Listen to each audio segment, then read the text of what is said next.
Get started. Just want to start by announcing a quick change to the agenda. We're going to start with general comments first, and then we'll go into approval of the minutes and then the rest of the agenda. But thank you, everybody, for joining us for today's meeting of the Redevelopment Agency of Salt Lake City Board. As I said, we'll start with general comments. I have several comment cards here, and I'll call names two at a time so that you know who's next. The first card that I have is Pete Ashdown. If you want to come up to the... Okay, 2 minutes. We're switching the order. So you have 2 minutes, and then after Pete, we have... General comments first. We left that off of this one.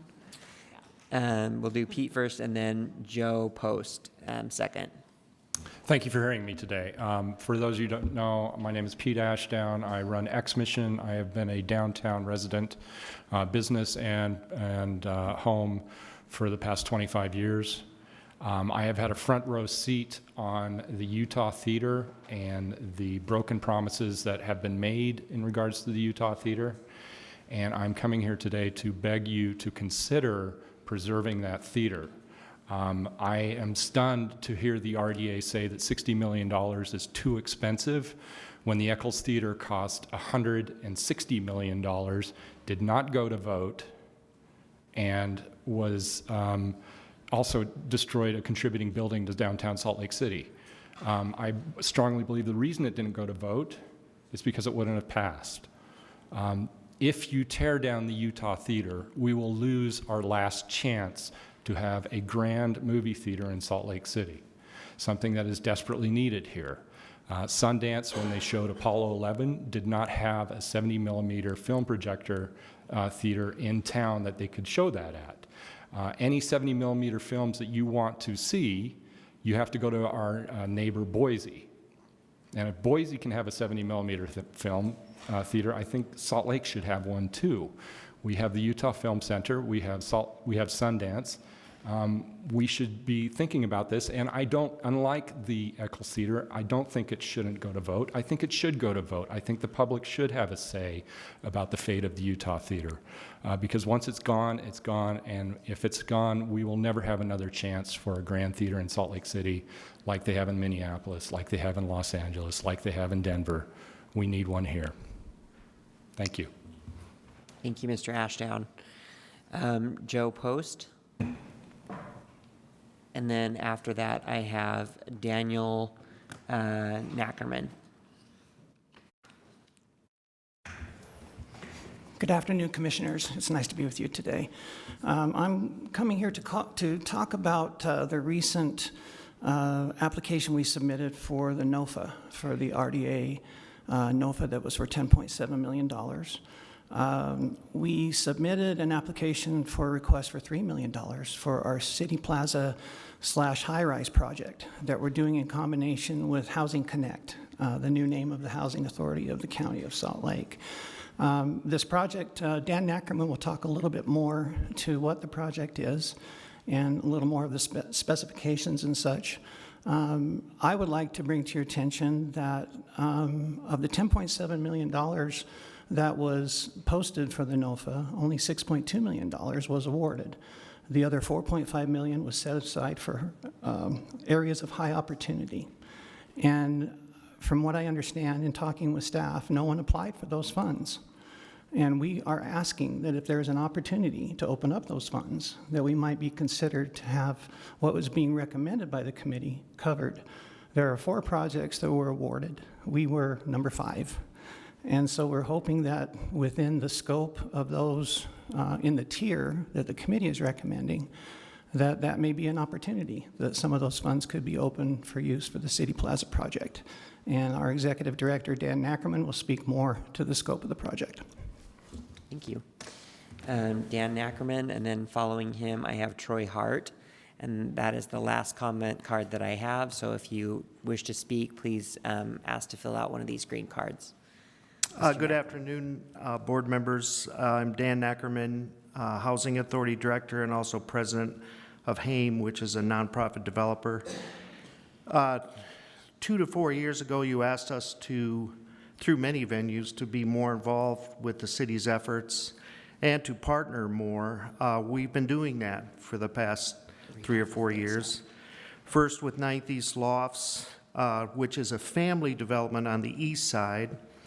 Now with Denver Street, where we took 12 units of existing almost market rate housing and are about to open 22 units for the severe and persistent mentally ill. We worked with the neighborhood to do that. Pamela's Place, under construction, 100 units of permanent supportive housing, which is really the next step out of our new resource center sites.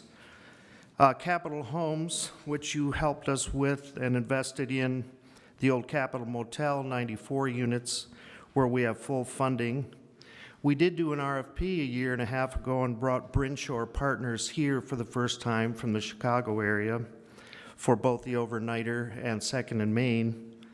We're applying again for Book Cliffs Lodge, 55 units in this tax credit round with our new partners Utah Pride and Sacred Circle / Goshen Tribe.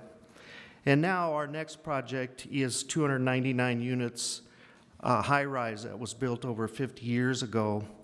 And we're in complete partnership with the County Housing Authority, which you've also asked us to do over the years. But it will move that property out of an old HUD program called public housing and into a new HUD program called RAD, which is not only a better bottom line going forward, it's also a better quality of life.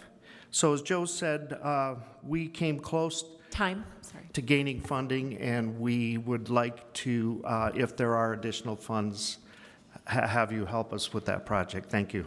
Thank you. Next is Troy Hart, and again, that's the last comment that I have. Anyone else wishing to speak, please fill out a green card. Hello, Troy Hart, Housing Connect, formerly Housing Authority of the County of Salt Lake. And I'm just here to continue to speak about the new plaza partnership and the high-rise and City Plaza, which is a protection of 299 units of affordable housing, providing units at 30% or below of AMI. The typical average income for the tenants that are living at those two towers at this point in time is $11,648. The average rent for those individuals is $291, and the percentage of disabled individuals is 74.5, and the percentage of elderly for just the high-rise is 65.10, and the City Plaza is 100% disabled. And the reason that we're asking for $3 million is that these rents are heavily subsidized, and at 30%, it's hard to take on additional hard debt, and this would help shore up the renovation and protection of this project. So we'd like to ask for consideration in regards to that we were number 5, and if there's any fungibility for funds that you might be giving consideration to that as well. Thank you. Thank you. All right, that is all of the comments that I have. I think we'll move to the next agenda item. Or do we need to close it? No. Okay. Okay. Okay, so we'll move to the next item on the agenda, which is approval of the minutes. Do I have a motion? So moved, Mr. Chair. Thank you. Is there a second? Second. All right. All in favor of approving the minutes of Tuesday, August 20th, 2019, say aye. Aye. Any opposed, say nay. Aye, but I think it also includes Tuesday, August 27th. Yes, and Tuesday, August 27th. Thank you.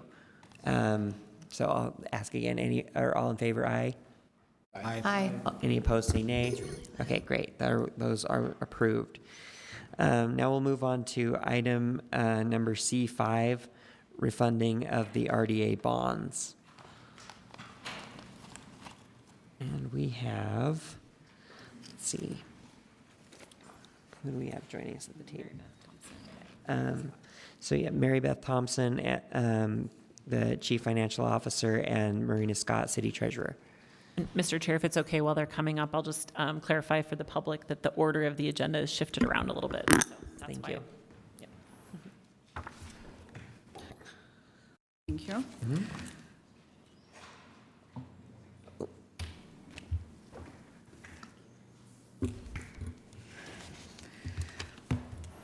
The RDA administration is presenting 2 bond resolutions for the board's consideration. The first resolution proposes to refund the RDA's outstanding tax increment revenue bonds, Series 2013, issued to finance Eccles Theater back in 2013. If the refunding is successful, the RDA could expect to receive approximately $2.2 million in savings over the next 12 years. After the refunding is completed, the RDA will be bringing an interlocal agreement to the board that will need to be amended to reflect a new debt service schedule. The second resolution proposes to approve an anticipated change in debt service schedule for sales tax for the city's sales tax 2007A. The city is currently in the process of refunding this bond, which was issued for two projects, Grand Tower, which is located in the Depot District, and the tracks extension. The RDA contributes a portion of the debt service, and after the refunding is completed, we'll be bringing an interlocal agreement that will need to be amended to reflect their new debt service schedule.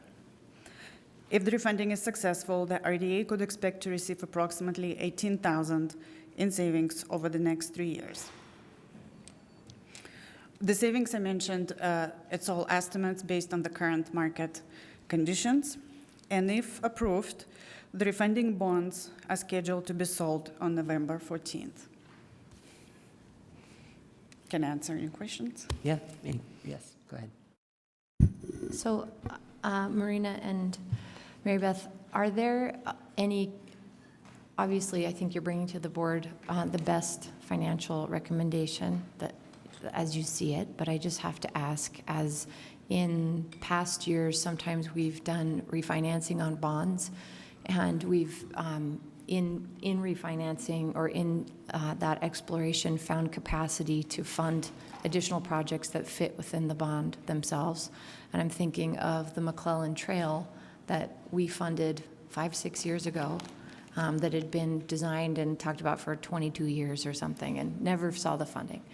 We were in a refinance scenario, correct me if I'm wrong, and we found enough capacity in that refinancing and that the trail fit appropriately in the bond description to be able to do it. So I'm wondering if there are other considerations that you could tell us about with this kind of a $2.2 million potential scenario of capacity. Or is the bond language so specific that there aren't other opportunities? So I don't know that the bond is so specific. What I will tell you, though, is that this refund will help the RDA immensely.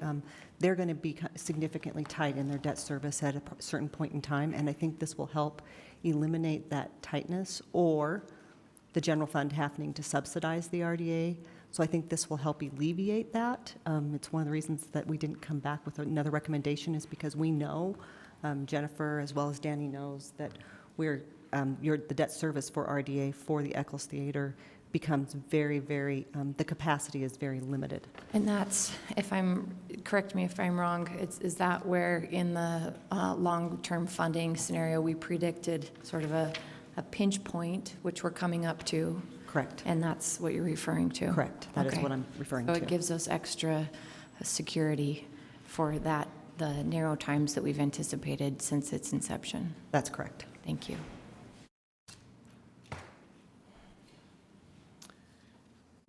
Any other questions, board members?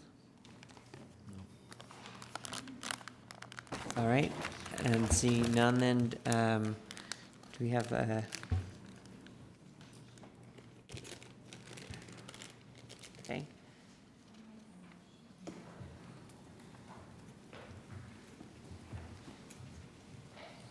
You can use the language on number 5 of our agenda if you. Mr. Chair, I'll make a motion that the board act to refund the Redevelopment Agency Bond Series 2013 and Salt Lake City Sales and Excise Tax Revenue Bond Series 2007A. So I believe we want to do this on October 8th, not today. So can we carry this forward to that October 8th instead? That would make sense why I don't have a motion sheet. Yes. Thank you. We're just so excited to get that money. Thank you. It's fine. All right. Thank you. Thanks for the clarification. Sorry about that. That's okay. So now we'll move to agenda item, our third agenda item, which is actually number C7, which is a loan to CW Urban for project located at 378 West, 300 South. And joining us at the table, we have Allison Rowland from council staff, Danny Walls, and Susan Lundmark, RDA staff. Good afternoon, Mr. Vice Chair. Or is it acting chair? Sorry. Mr. Warden. Thank you. Please, let's make it super formal. This is, as you mentioned, the consideration of a loan for a CW Urban project. The RDA staff will have additional detailed information, but I wanted to mention that there is no staff report from the council side this week because we thought it was very well laid out in the documents from the RDA. But we did want to point out that this is very different, or slightly different, than some of the other items, housing issues you've been considering lately. Basically, this is a more traditional RDA-supported project in the sense that the gap loan that's proposed is to further the board's goal of increased homeownership and economic development for the neighborhood where it's located. This does not have an explicit and deed-restricted affordable housing component, so we wanted to point that out. We also wanted to point out that the public benefit interest rate reduction on the proposed loan would be just negative 0.5 percentage points. So it is a relatively small adjustment on a relatively short loan, 36 months, but it's justified under the goal of promoting economic development in that area. Thanks, Allison. Did you want to add anything else to that? No, not for that. I was just ready to present the terms if you guys are ready for that. Yes, let's start. Let's go through that. Okay, thanks. All right, well, thank you for your time this afternoon to consider the loan request for the Olive project located at 378 West, 300 South. And just two things before I get started. One is that we have members from CW Urban in the audience if there are questions. Josh Green and Darlene Carter are here today. And then also the Finance Committee, the RDA's Finance Committee reviewed this loan request on August 1st and recommended approval of the loan request. So we'll just jump right into the project. It's a multifamily condominium project in downtown Salt Lake that includes 127 parking spaces using the City Lift automated car stacking system. Those 120 unit breakdown is shown here. This is kind of a lot of information on one slide about the project, but I'll just go through it kind of quickly. 120 units, 32 of which would be priced as studio units at about $270,000. 36 one-bedroom units that would be at about $320,000. 22 one-bedroom plus den units priced at about $350,000, and 22-bedroom units priced at about $400,000. The final 10 units would be penthouse units at about $570,000. The plan is for the building to be FHA approved, which includes some restrictions, including no nightly rentals are allowed. You would have a maximum of 30% investor owners in the project, so the majority of the project would be owner occupied. And no individual owner could own more than 10% of the total units. The project also consists of about 3,000, first question. Yeah, Board Member Mendenhall. Suze, on the FHA approved, I feel like we haven't seen this before where we've had a max investor ownership and no more than 10% ownership for individuals. It would seem like we'd be dealing with other FHA projects more often, but am I wrong? Have we seen this before? That's a good question. I'm trying to think what other projects we've done that have FHA, and the only other one I can think of is the other CW Urban one on 9 South, Charlie. And I think the reason we probably haven't seen it on a lot of our other housing projects is because of the affordability and the capital stack. That is the nature of those. And so it really only came into play or as part of the conversation in this because it's home ownership, and these were some of the questions that the Finance Committee had in terms of how do we restrict these from becoming rentals? How do we keep these from becoming VRBO units? So that's why this was presented as part of the terms with FHA. So On the one hand, it sounds like CW is doing FHA more than other developers that are coming to us for loans. On the other hand, it sounds like there was some pushback from the city about wanting more ownership or restricting the nightly rentals. Not necessarily pushback in terms of just trying to understand how we would, our goal in being part of the funding stack of this is because we want to promote the home ownership. This is not by nature an affordable housing project as much as addressing our priority of trying to bring home ownership into downtown. And so as part of the Finance Committee's consideration of that, they wanted to make sure that if we were involved in the project, what guarantees did we have of getting and ensuring that that was going to be what was in the project as far as home ownership? Well, I want to thank the Finance Committee for that and say that I would love to see more of these type of guarantees in projects that come before us, especially when there's no affordability built into them, when we can get what I think is a better public benefit out of the ownership and having an active ownership, not an investor ownership as a majority. So let's see more of this. Thanks. Thanks. Sounds good. Thanks. The construction cost for this project is just under $33 million. And the timeline is laid out here. Building permits are currently pending approval with the city, undergoing the second round of comments. CW Urban anticipates breaking ground in late 2019, late this year, and with an 18-month construction schedule. The financial overview is shown here that shows the sources of financing for the construction costs. The primary lender would be loaning just over $23 million at about 70% of construction costs. The RDA loan outlined in red is the one that we're talking about now, which would be, the request is for $3.3 million, which accounts for 10% of the project cost.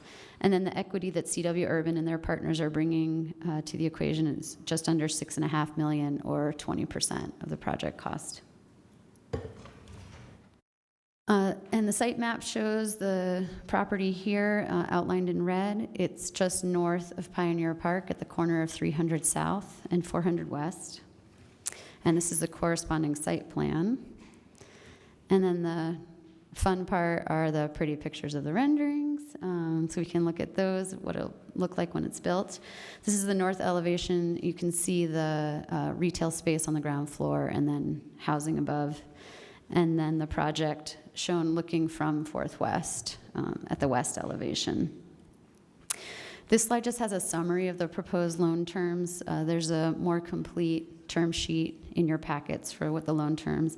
And I apologize, there's a typo here in the first line. The amount is up to $3.3 million, not $3.33 million. And then the interest rate on July 24th, when the packet was put together, was at 4.82%. When we subtract out the 0.5% public benefit interest rate reduction for economic impact, it leaves a final interest rate of 4.32%. The term is 36 months, and the collateral and guarantees include a second position mortgage lien and a personal guarantee from the owner of CW Urban. And that is all I have in terms of presenting the loan terms, and happy to try to answer any questions, or if CW Urban can answer any questions. Mr. Chair, my question was in regards to kind of just to piggyback off what Board Member Mendenhall said. Who's going to enforce the percentages on the rents? If somebody is renting more, if they're renting more than 30% of the units for, monthly rentals, who does that? In-house management or? Yeah, I think that's a good question. I would like to defer it to CW Urban. If that's fine with you, I can ask them to come up to the table to answer that question. I would say, and unless the answer is different, I would anticipate that that's built into the HOA documents that are set up prior to the units being sold, and then it would be up to the HOA to monitor and manage that. And that was going to be my secondary question is HOA fees. How do they assess that? Is it per square foot on the units, or do they maximize on the smaller units, making up most of the HOA, or how does that work? That one I don't have the information. Josh or Darlene or both, could you come up and just answer these questions?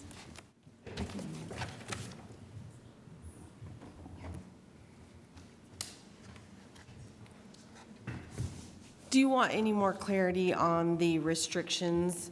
Okay, one thing I wanted to point out is that there's two different things at play. One of the things that we felt really strong about is that if we build this building, we wanted the project to be FHA approved so that a homeowner in Salt Lake City would have the opportunity to put down a minimum down payment and get financed. Now, in addition to that, because of the actual type of ownership of the project, the plat is actually a condo. So there's two different restrictions. There's what FHA requires as far as an investor. That's actually that you can have up to 50% of your building be investors, but because our project is a condo plat, there's additional restrictions on top of a condo. So that may be why there's maybe been a discrepancy that seems a little lower. We have to adhere to the highest level of condo restrictions to receive Fannie and Freddie financing, and that is that no more than 30% of the units at any time can be non-owner occupied, as well as not more than one person can own more than 10% of the building. That will be mandated through not only the loan officers on the takeout financing, but actually the HOA. In terms of the HOA, we do a pro rata, so the larger the unit, the more you would pay in terms of the fee. So we do try and think someone who has a smaller unit is going to pay slightly less. We only do that on a portion of the HOA because there's certain amenities that everybody in the building can enjoy. So the fees for those are spread throughout, and then anything that would have to do with the service of the building is actually done on the square footage of your unit. Board member That helps. Thank you. I wanted to ask you while we have you up here about the facade materials. And I always hop onto Google Maps when we're looking at a proposal, and no matter what direction I go, whether east or west on 300 South or north or south, there's brick buildings surrounding. Even the Homewood Suites, probably the newest building in the area, is majority brick facade. So can you talk to us about the context, the neighborhood context of the facade that we see here? Yeah, absolutely. I'm not sure renderings always do us justice, but we feel the same way. And so if the rendering doesn't depict that, that building is largely a white brick building. Oh, yeah, it's hard. I guess it's hard to tell. So one of the things we felt really, really strong about is that we could tie it into what we feel like the Gateway District is all about. And so while the picture looks a little shiny, that's about 70% white brick. So the only stucco facade that's actually on the unit is primarily on these towers. But if you just zoom in a little closer, you can see all of that is actually brick. Not cinder block. It's not. The bottom level is going to be concrete. So we feel like it's going to tie into the kind of natural, somewhat industrial feel that neighborhood has provided, but have a little bit of a fresh take on it as well. So we're hoping we can pay honor to what was there and do something new as well. Thank you. And I don't know if you'd call it a hat truss, but the sloping roof style, are there any solar installation on the roof that you have on it? There is not any solar installation. Okay. Thank you. You're welcome. Board member Valdemoros. Hi, thank you. This was awesome. I had questions on two things. One is a commercial space, the 3,000 square foot. What do you envision there, and do you envision that you're going to allow the tenants to change it up a little bit if possible? Because this is what we're seeing all along. Like overall the building looks good, at least to me, but we see this kind of generic bottoms, the retail portion of it, and it's kind of like we want, before you build it would be awesome, to have something that's a little bit more interesting. So do you have are you going to give the tenants any chance to change it, or? The commercial component is actually going to be owned by the developer. Our desire is to put in some sort of food service, light beverage food. We have the same desire to make it something that would be an amenity to the residents and bring some vibrancy and walkability. We see people coming in and out of those doors all the time. It's a little bit of a chicken and the egg when it comes to the commercial brokers on actually getting an LOI for this space. They generally like to see the project mobilized. So we have talked to commercial brokers and about our viability to obtain a tenant and what's realistic on the economics of that, and that's what was put into the model, but we don't have a specific tenant in mind. You know, I will say in another neighborhood that we had a commercial space in the Central 9th neighborhood that is under contract right now. You know, we really held out for the tenant that we felt like would best add to the vibrancy of the community, as opposed to just putting the first person who came along, and we're really excited for that, and our commitment is to do the same on this building. But let's say a tenant wanted a different door, you know, a specific door. It's something that you would you allow that? Or What do you mean by that? So this just looks like glass panels. Like it looks generic to me, but if let's say me, I have a restaurant, I go to your, and I want to put my restaurant in there, but I'm like, I have this very specific door that comes with my brand, and I don't like this door, and I would like a new door. I think for sure we're open Flexible to with- like customizable tenant improvements when they come along. It's set up so the left corner of the building is really coming into the lobby for the actual residents, so the two glass doors on the bottom right could be customized for anybody's particular need. Cool. Awesome. Then the second question I have, or third, I guess, I'm not sure where I am at. Thank you, Pri.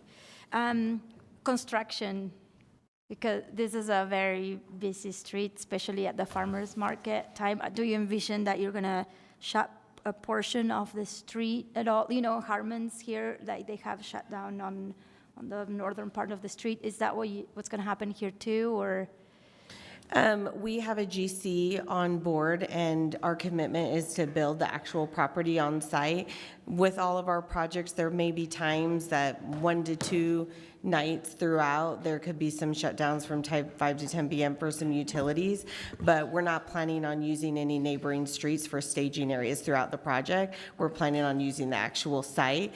It doesn't show it, but this parcel actually has a little bit of staging space behind the building on a corner, and it's probably just enough that we need to stay on our property. Great. Good to know. Thank you.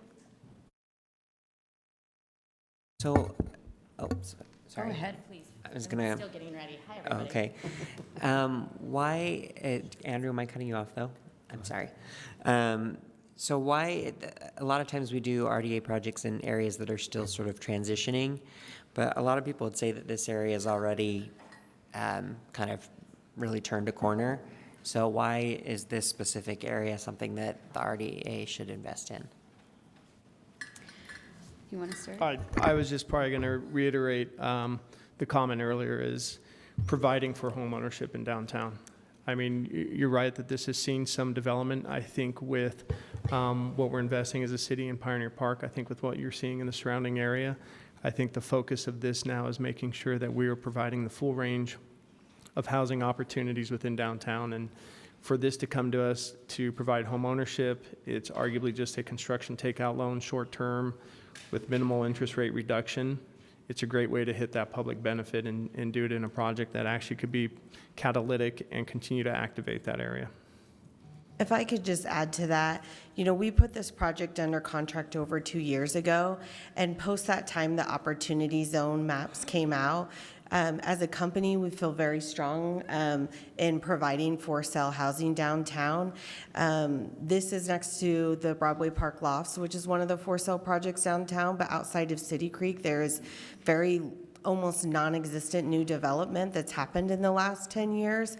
And, you know, we have people coming in droves to try and say, hey, make this a for rent project, and we just felt really strong that we love City Creek, but it does have some nuances to it that doesn't appeal to everybody, and we feel that people want to own a piece of downtown, and this is the only for sale downtown project that we're putting all of our eggs in that basket because we feel so strongly about it.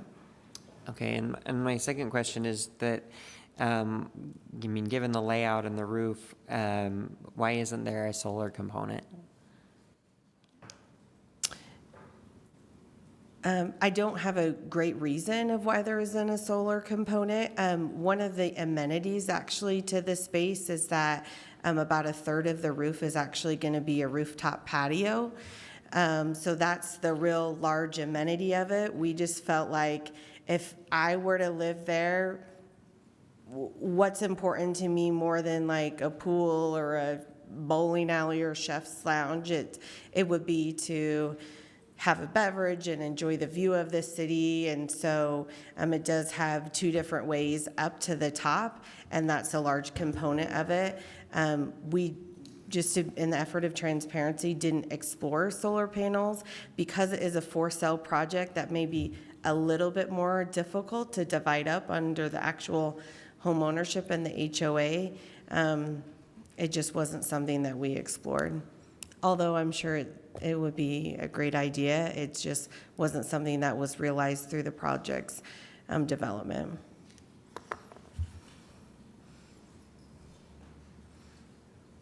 Thank you, Madam Chair. Welcome. Thanks for the presentation. I have two questions that may be a little broader. The first one is about the home ownership component and the enforcement of that piece. So if I read correctly, and I saw it reiterated here, that no more than 10% of the total units can be held by one particular. Can 4 particular investors each hold 10%? That could be the case.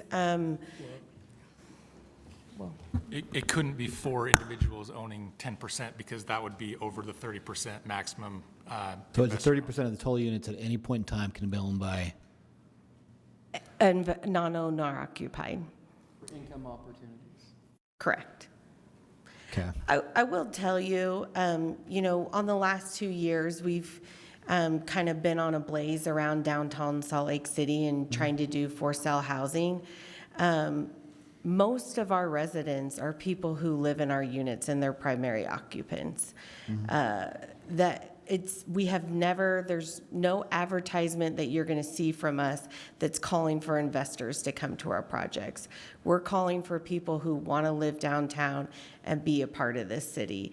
Are there 1 or 2 potentially in every project, and this project could be more?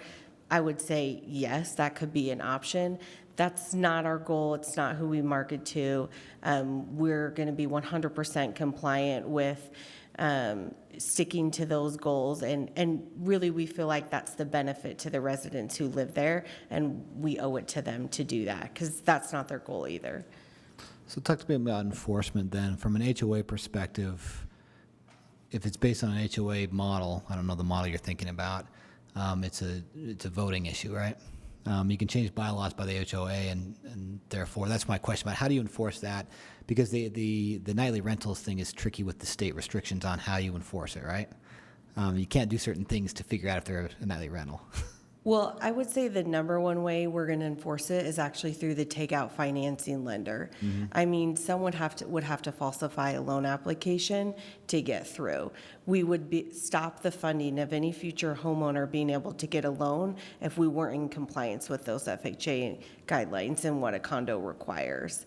And so that's pretty serious. Although the construction's 18 months, we haven't been over our skis on what the velocity of the project is, so I think we've been conservative with how many we're going to sell a month. If you fill up the building primarily with owner occupants the first time around, then what the resale is like later, I think, is more telling. There's not a lot of units that exchange hands at places like City Creek or even the Brockway Park lofts. So it's really the consistency on the actual first owner of the unit, and that is documented in the loan application and the loan that they're actually taking out to purchase the property. They'll be disclosing that they are a primary resident. Is there anything in the sale documents that would lock in price before they finish the completion of the project in 18 months? We have projections about the cost per unit at this point. Those are projections, though, I'm guessing, correct? Yeah, we have a pre-sale around 6 months prior to the building being complete. And so I do feel that we are very close to our construction budget. Within a month from now, by October 11th, we'll have a GMP for our contract from our contractor.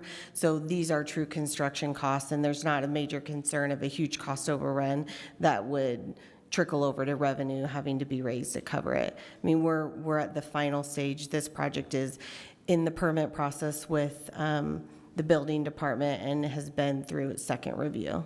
Okay. Thanks for answering all those. I apologize for the multiple questions off the one. The second piece is about sustainability, and people have talked about different elements already, but tell me what efforts you have made about the either demolition of the current site, construction of the new site, and how are you addressing those issues, both in construction, also going forward with gas use, electrical use, those kind of things? Any sense of that? In terms of sustainability of the demolition, that is in the hands of our third-party contractor.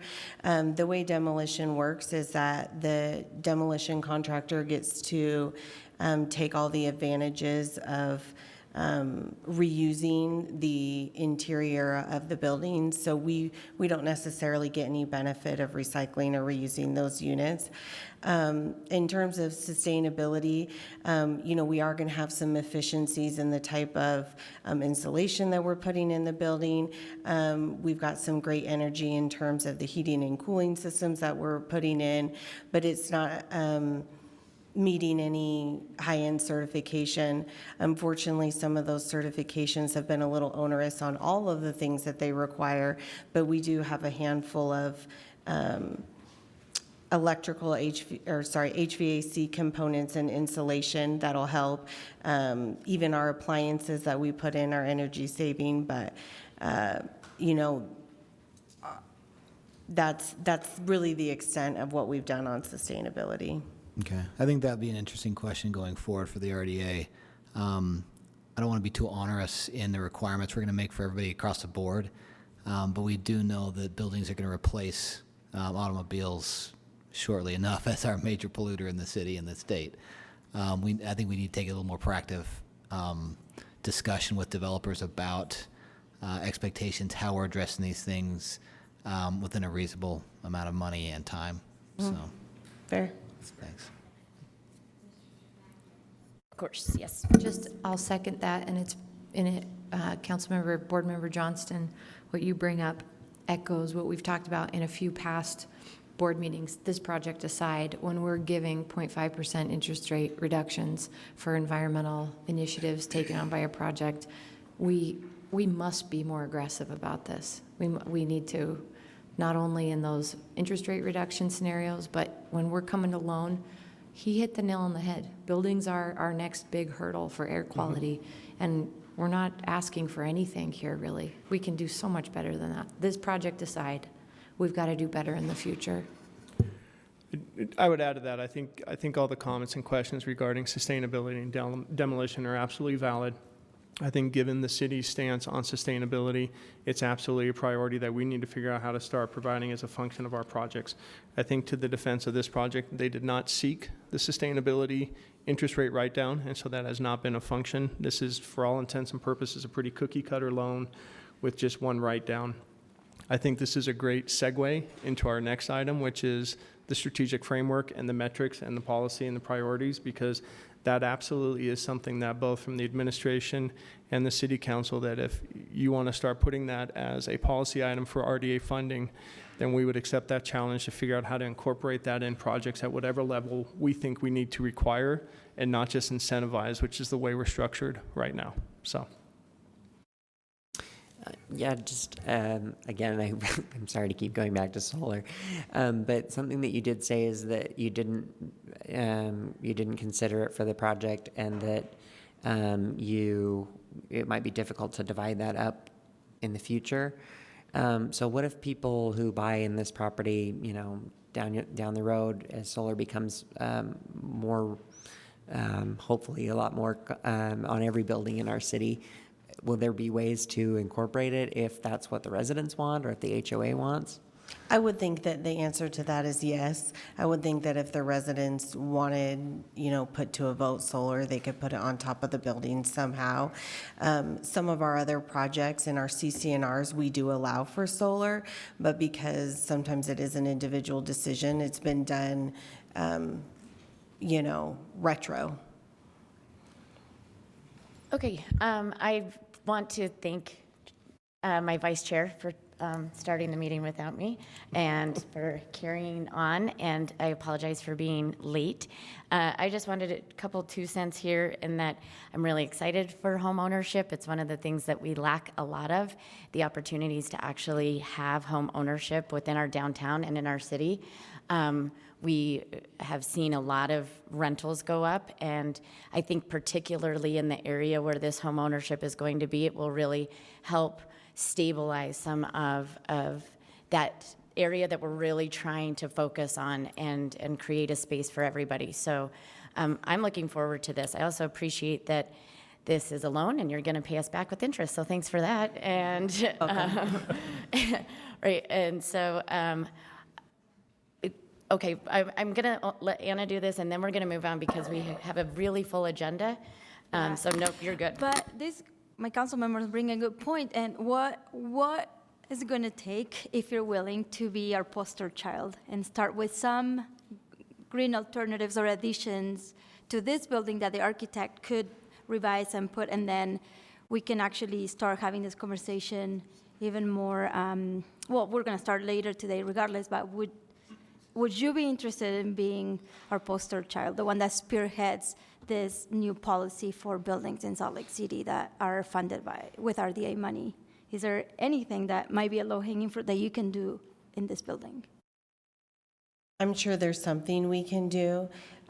Just in the effort of integrity, I wouldn't want to commit to something in this moment right now that I couldn't fully realize. What I can say is CW Urban is 100% committed to residents downtown. And if, you know, there's directive given by the RDA, absolutely, we should be your first call on how we can incorporate some of those into our existing buildings.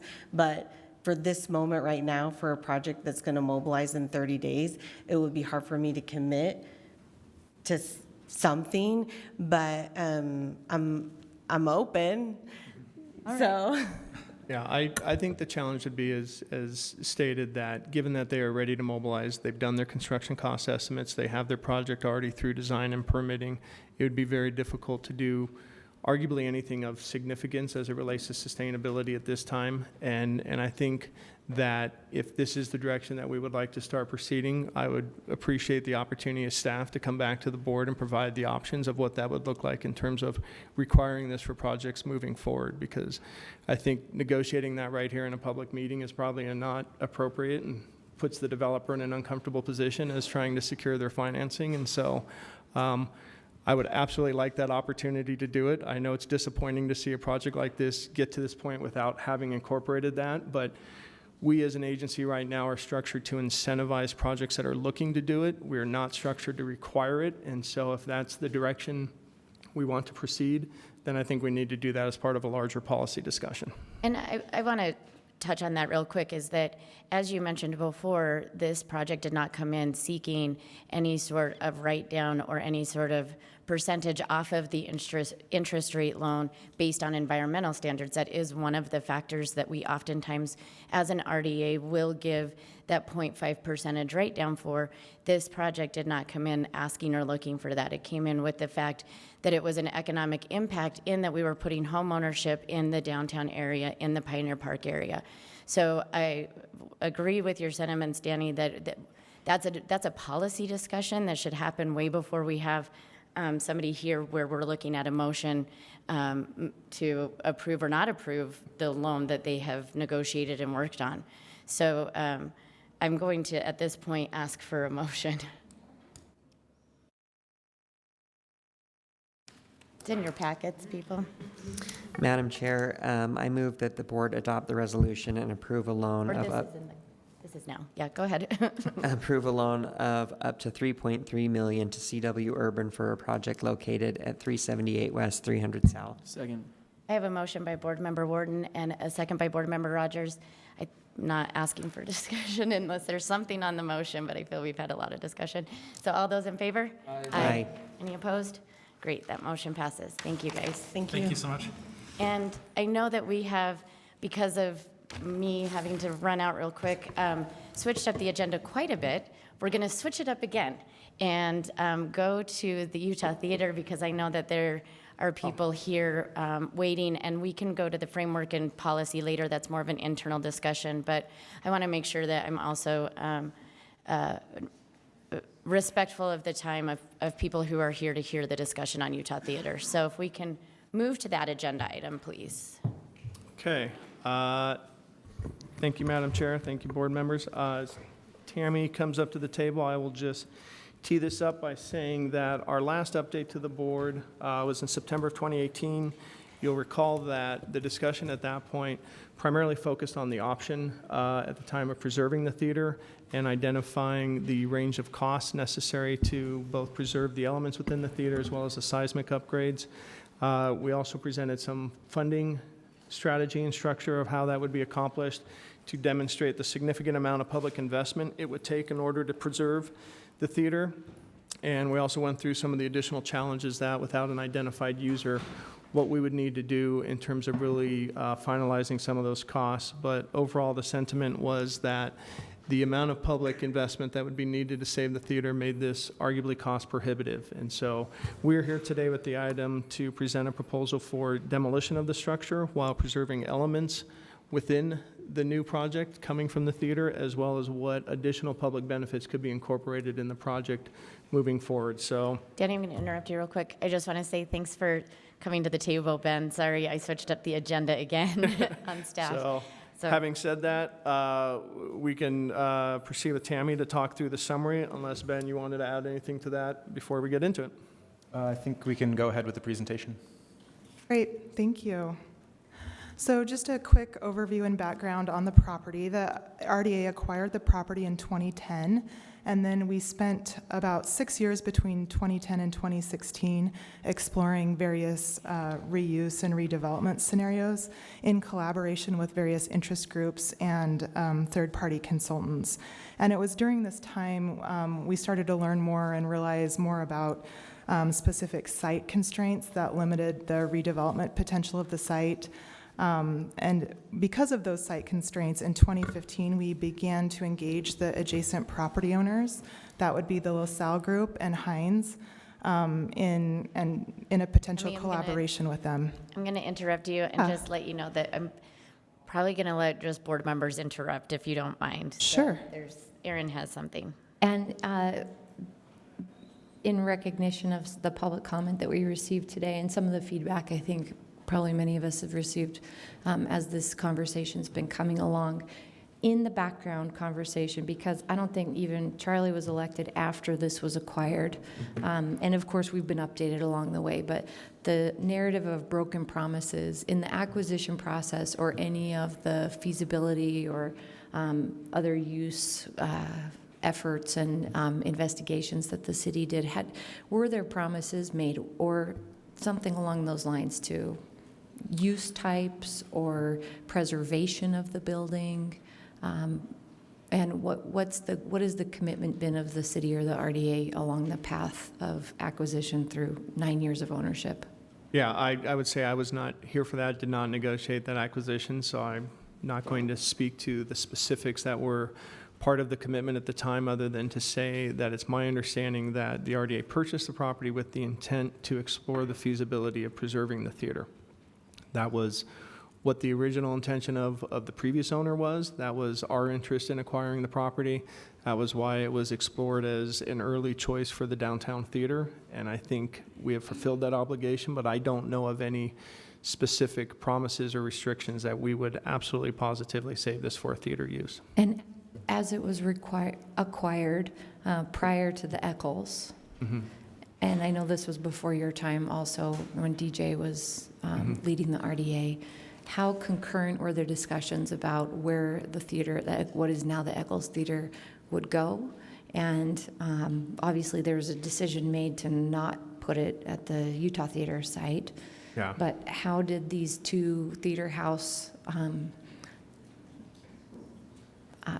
the facilities, if we could call them that, exist? And what was the conversation, as you know? My understanding, it was on a preliminary list of possible sites where the Broadway Theater could be located, and it was eliminated very early on for the same reason that the Capitol Theater was eliminated, which was access, stage ability, loading, and unloading. And so I don't think it was part of the conversation for very long because of that reason, that it is landlocked. And when you understand the Eccles Theater and the load in and load out for Broadway performances, this and Capitol Theater were never going to meet that requirement.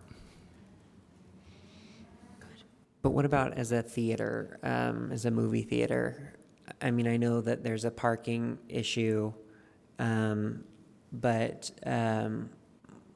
you know, why couldn't we, and I think I know the answer to this question, but what efforts were made by RDA staff to try to find a theater company that would want to invest in this project?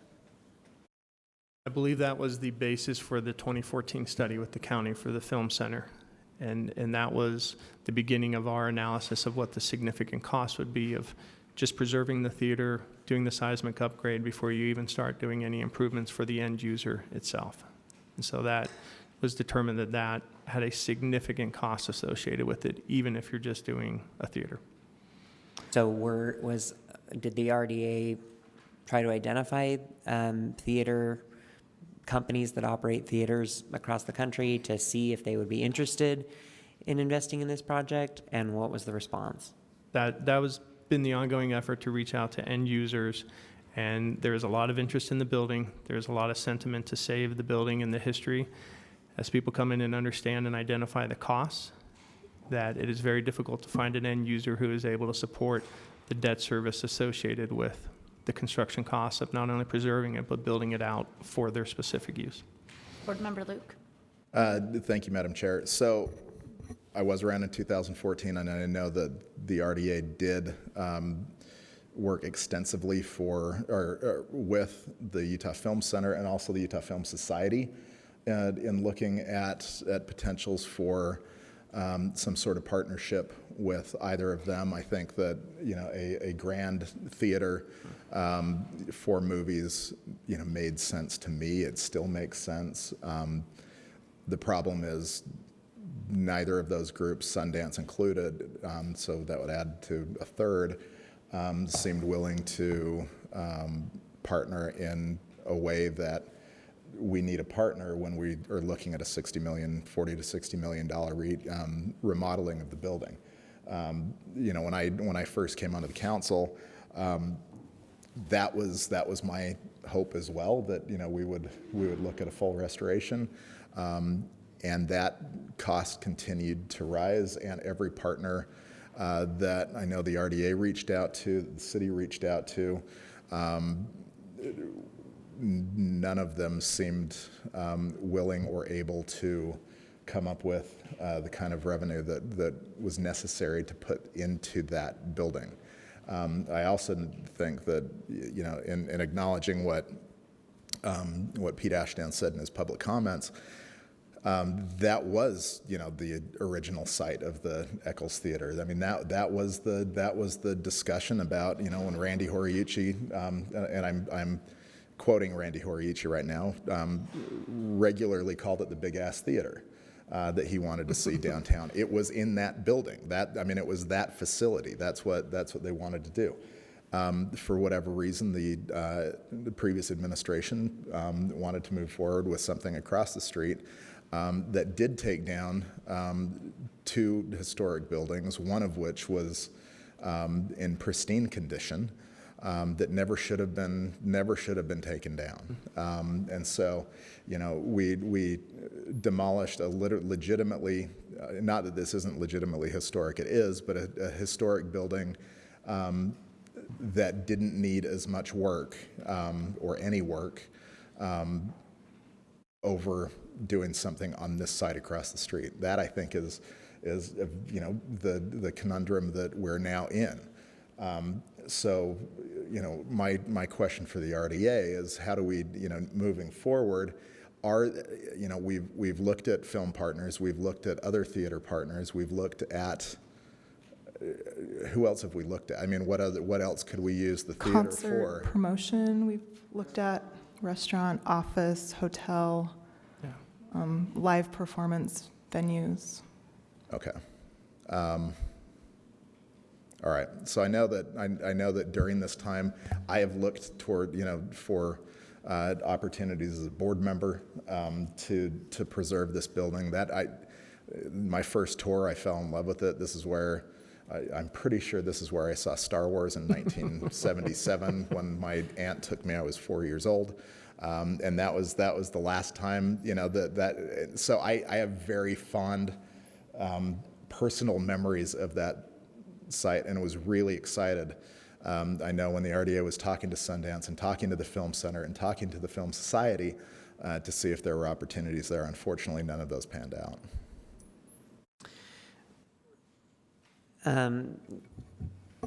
So I'm going to invite you to be really candid, because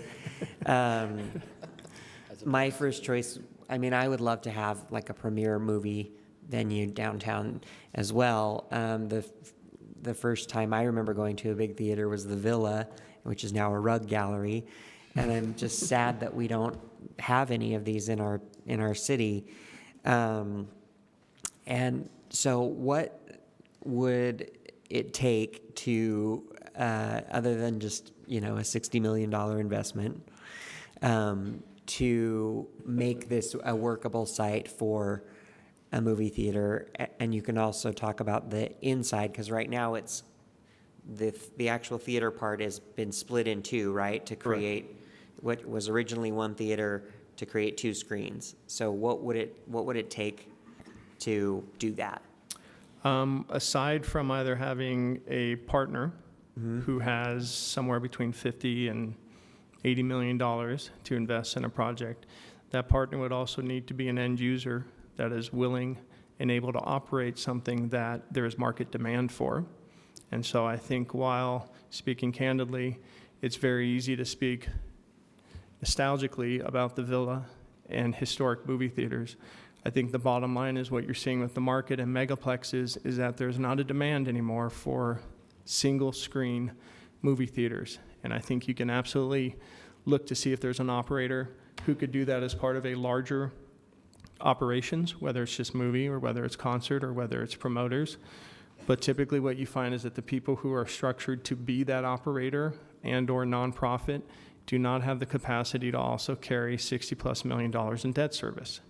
And that's before you even get to the other issues regarding the site in terms of parking and in terms of what we would be doing, cannibalizing our existing theater users downtown. When you think of a Bravenel and Rose Wagner and Capitol and Eccles, there's a reason that within our agreement with the county, we call out any future efforts by the agency to build additional theaters, because we recognize in doing Eccles that we were already going to cannibalize in terms of our entire entertainment venues.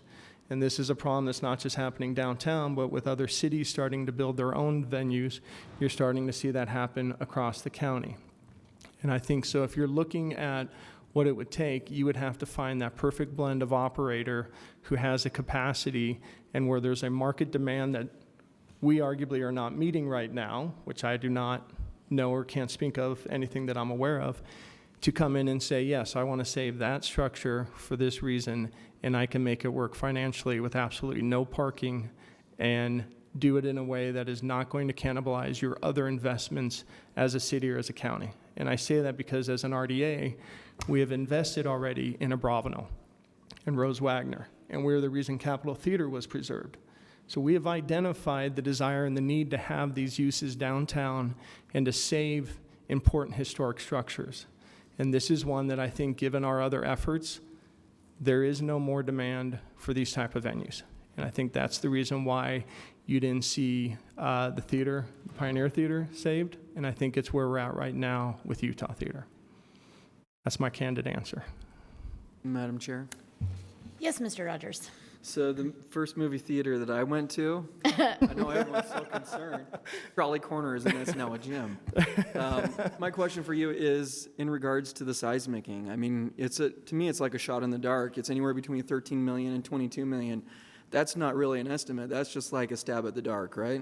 It is, and I think if you went back and looked at our previous presentation last year, that was one item that we identified that there was a significant range. That is something that as we met with Preservation Utah, they called us out on that, saying that is a huge range. And admittedly, we recognize that. And we have had 2 contractors try to provide some clarity on what that range really is, but without really getting in there and taking a deep dive into what it is, and doing that as it relates to what your end user is going to be and or to what extent you're going to save the theater, it is very difficult to try to specify that more than that broad range. And It means it could be more than 22. It could be more, and even if you cut it in half and it's only 8 to 10 million, that's still a huge dollar amount that someone has to carry that debt service on.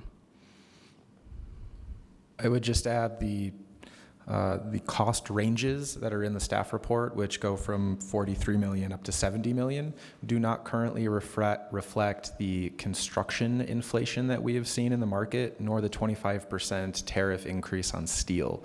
So that range is likely low in the current environment as well. One more question, Danny. How much effort has been put into the philanthropists out there in the world that might want to acquire this building for purposes that That's a great question. How much effort do we put into that?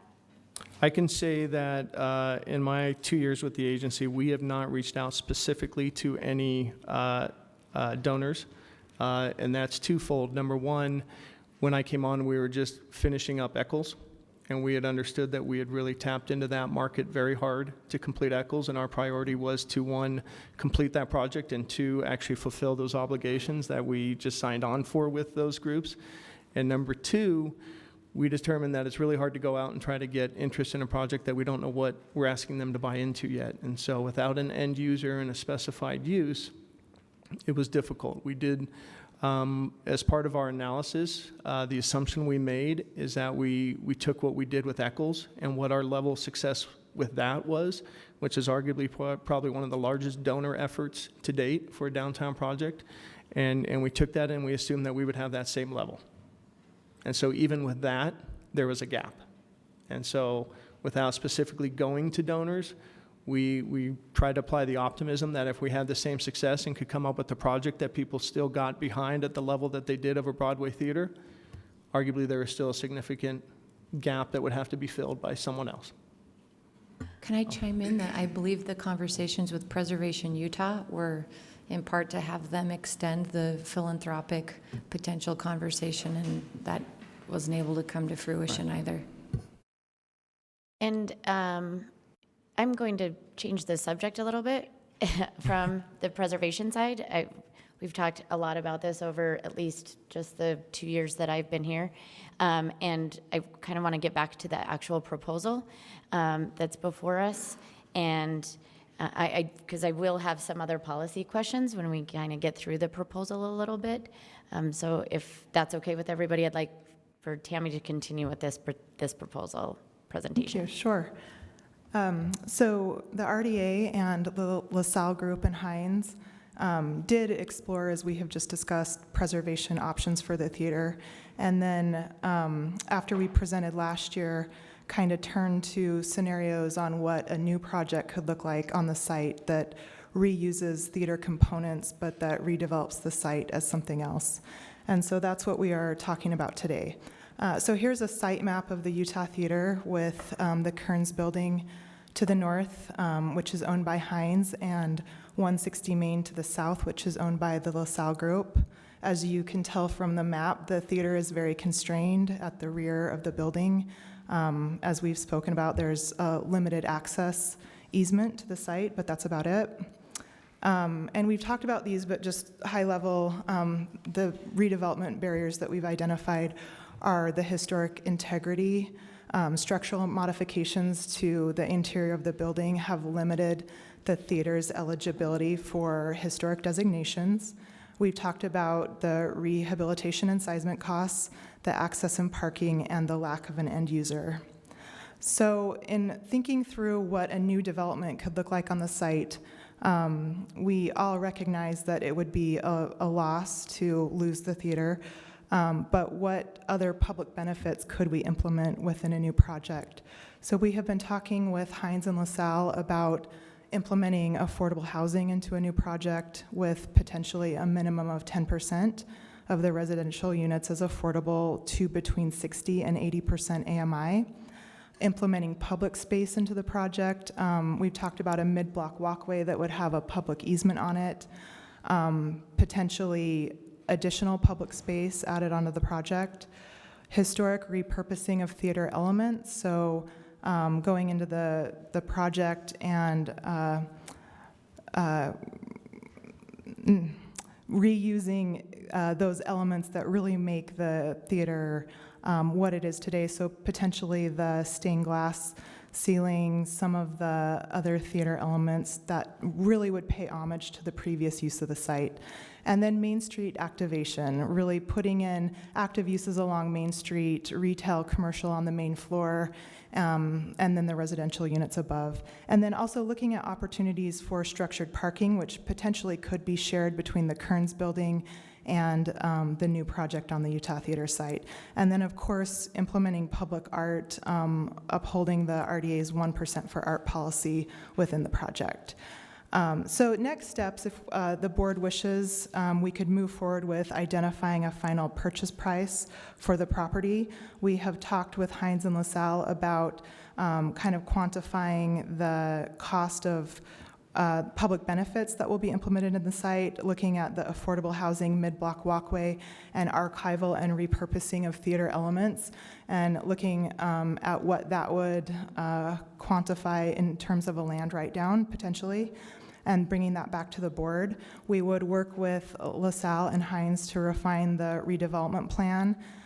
There's a proposed plan in place that's conceptual right now, but we would really work with the developers to finalize what that would look like.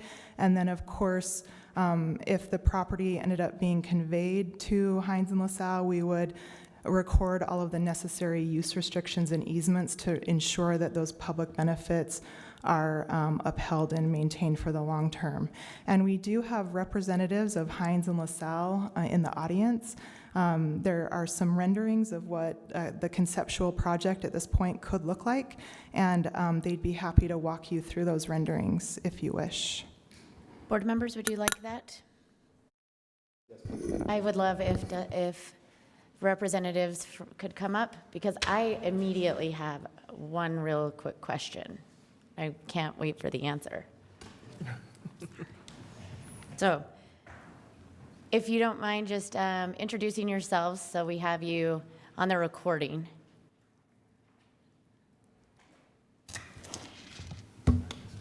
Daniel Stevens with Heinz. Joel LaSalle with the LaSalle Restaurant Group. How are you? Hi. Which way to go? Dusty Harris with Heinz. Hi, everyone. Thank you for joining us. So my really quick question before we get into to the depths of this is, why is there a balloon animal in the rendering back there? I don't. That was chosen by Joel. No, I think it's an example of public art. We want to put public art there. Oh, I got it. The architect put that in there, and we have not I mean, I'm identified. cool with a giant balloon animal. Good at that, okay. Dusty has regretted it ever since. I was just wondering where my friendship swing was, but no, I'm kidding. But I will open it up to board members to ask questions. Or we can ask Dusty if you want to give us about a 5-minute spiel, and we can have some questions after that. Happy to do that, and thank you for the opportunity to come and speak with you. If I could, I just wanted to give 2 seconds on Heinz, and Joel, I don't know if it makes sense if you want to give 2 seconds on what you're doing as well, but Heinz was founded in 1957, and we're an international development firm. We have a presence in 214 cities in 24 countries and $121 billion of assets under management. We've completed, acquired, or have projects underway, 47 multifamily projects with 16,000 units in 29 cities around the U.S. And 14 of these are high-rise projects like we're proposing here today. And I will just say at the outset, sustainability is a huge priority for us. Everything that we do is certified at some level, either Energy Star, LEED. We're putting a use in our Kearns building right now, which is well certified. Some of you may know about that as well, but sustainability is a huge priority for us and would be a part of this project as well. You'll see that with some of the open space we show you. And then just lastly, before I turn it over to Joel, I just wanted to mention what we're doing at the Kearns building. We've owned the Kearns building since 1988, and I've been affiliated with it for the last 15 years. This is a project that's near and dear to my heart, and we're currently investing $25 million in that building to preserve it. So when it comes to historic preservation, I think what we're doing right next door to this project is a good example of what a priority it is to Heinz. When it's feasible and when it's done correctly, we're all for it. And so we're putting our money where our mouth is there. Joel, do you want to say? We're the little guys on the block, but you may know us. We've been around for years and years, and we're pretty low profile, but we've taken an interest in the city for years in restoration. We took the old Wasatch Broiler and Grill, which turned into Faustina, which was rebuilt and is now Stanza.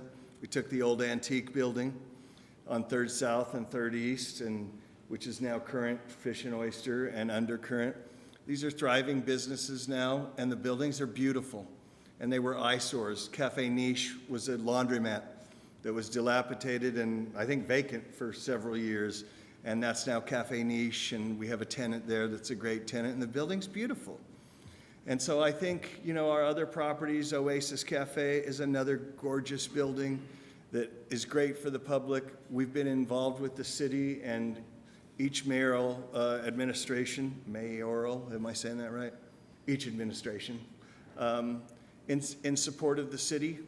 We have a vested interest. We were the very first people to fund and sponsor green with Rocky Anderson the first year that we all went green, and we're highly involved in a lot of the community projects. And I think this is another project that I was the biggest proponent of the theater. I'm involved in theater. That's why I got involved in the whole thing. I was the biggest fan, and I had major ideas of what could be done with that building. And we just have seemed for 5 years to run into roadblock after roadblock with company after company, and it does come down mostly to finances. And so I'm still, my heart is into the city. You've seen or driven by or been in our restaurants. We have other real estate property around the city that we have renovated and made a better place.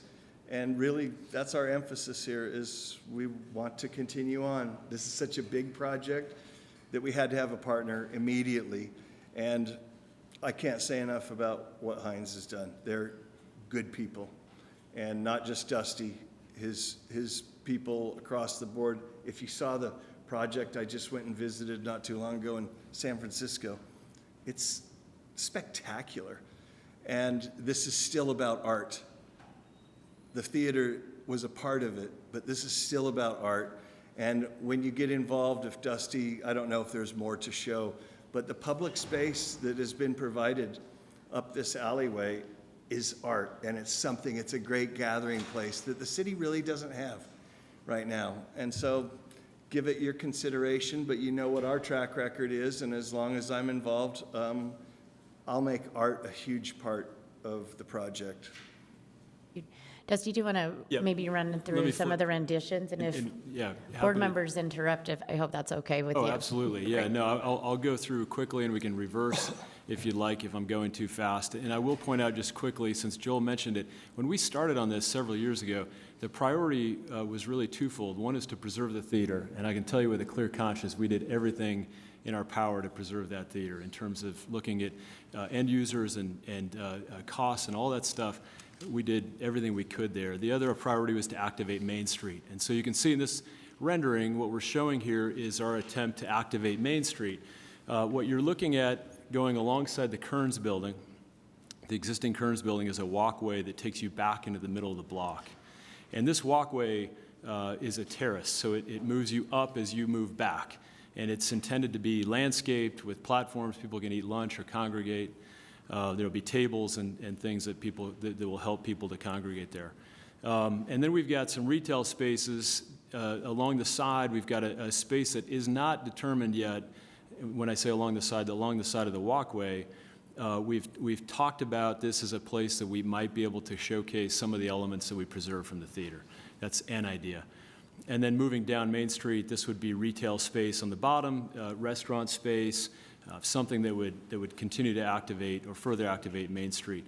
Above on the second level, we've got 20,000 feet of office space contemplated there. And that office space could be some other use. It could be theater space. If there was some sort of a film use, that could be put there as well. Another angle, looking to the north, you can see the retail space with the office above a little bit better, and you're looking towards the Kearns building. Above the office, I should point out, is a terrace. That would be an amenity deck for the residents of the tower. Think about Pantage's restaurant that has a lot of the elements and a big gathering place. This is becoming Salt Lake City's kind of theater district.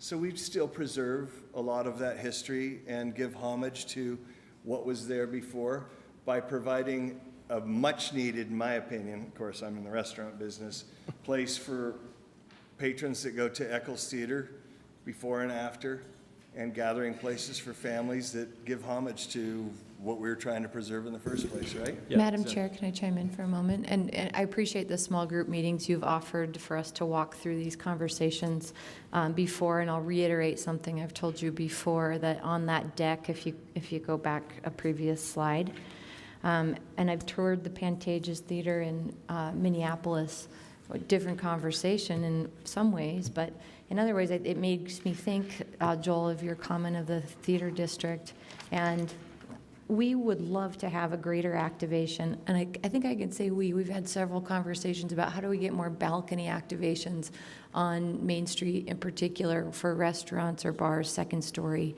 activation. So I brought that up in a small group meeting. I know this is a rendering, and at some point it becomes too late in the design process, but if you could find a way to activate that second story balcony space, I think eyes on the street, but also just the liveliness of it. The rendering was characterized earlier as a preliminary sketch. To give homage to these guys, they've spent hundreds of thousands of dollars, and this is a fourth or fifth generation. It isn't a sketch. They're really zeroing in on it, and we love this idea, this thought.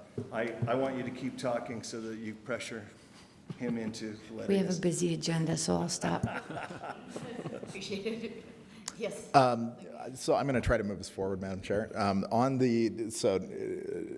If you can skip forward a couple. You talk about 10% of the project being set aside for affordable housing. How much residential are we looking at for your proposal? That's approximately 300 units. Okay, so 300 units, 10% of that would be 30. Affordable. How much office space are we looking at? 20,000 feet, approximately. Okay. Okay, so in small group, and this isn't going to come as a surprise, so I'm not saying anything that I haven't already said. One of the things that I would, if we are to move forward, I really would like to see us tackle some of the issues that we as an RDA board have been struggling with, and that is the mix of a successful mix of affordable housing, and part of what we can do as an RDA board is look at incentives to make sure that we're able to demonstrate that affordability and market rate work together. Because we hear all the time, you can't do both. You know, it's either going to be, you know, something that's going to be deeply affordable or something that's going to be market rate, but, you know, we're not going to be able to do that. I fundamentally disagree, and I think that, you know, your projects, one of the things that I really like about you as developers is your projects around the country, you've been able to incorporate and to mix and to show that that works. Part of that is you know, looking at the skyline.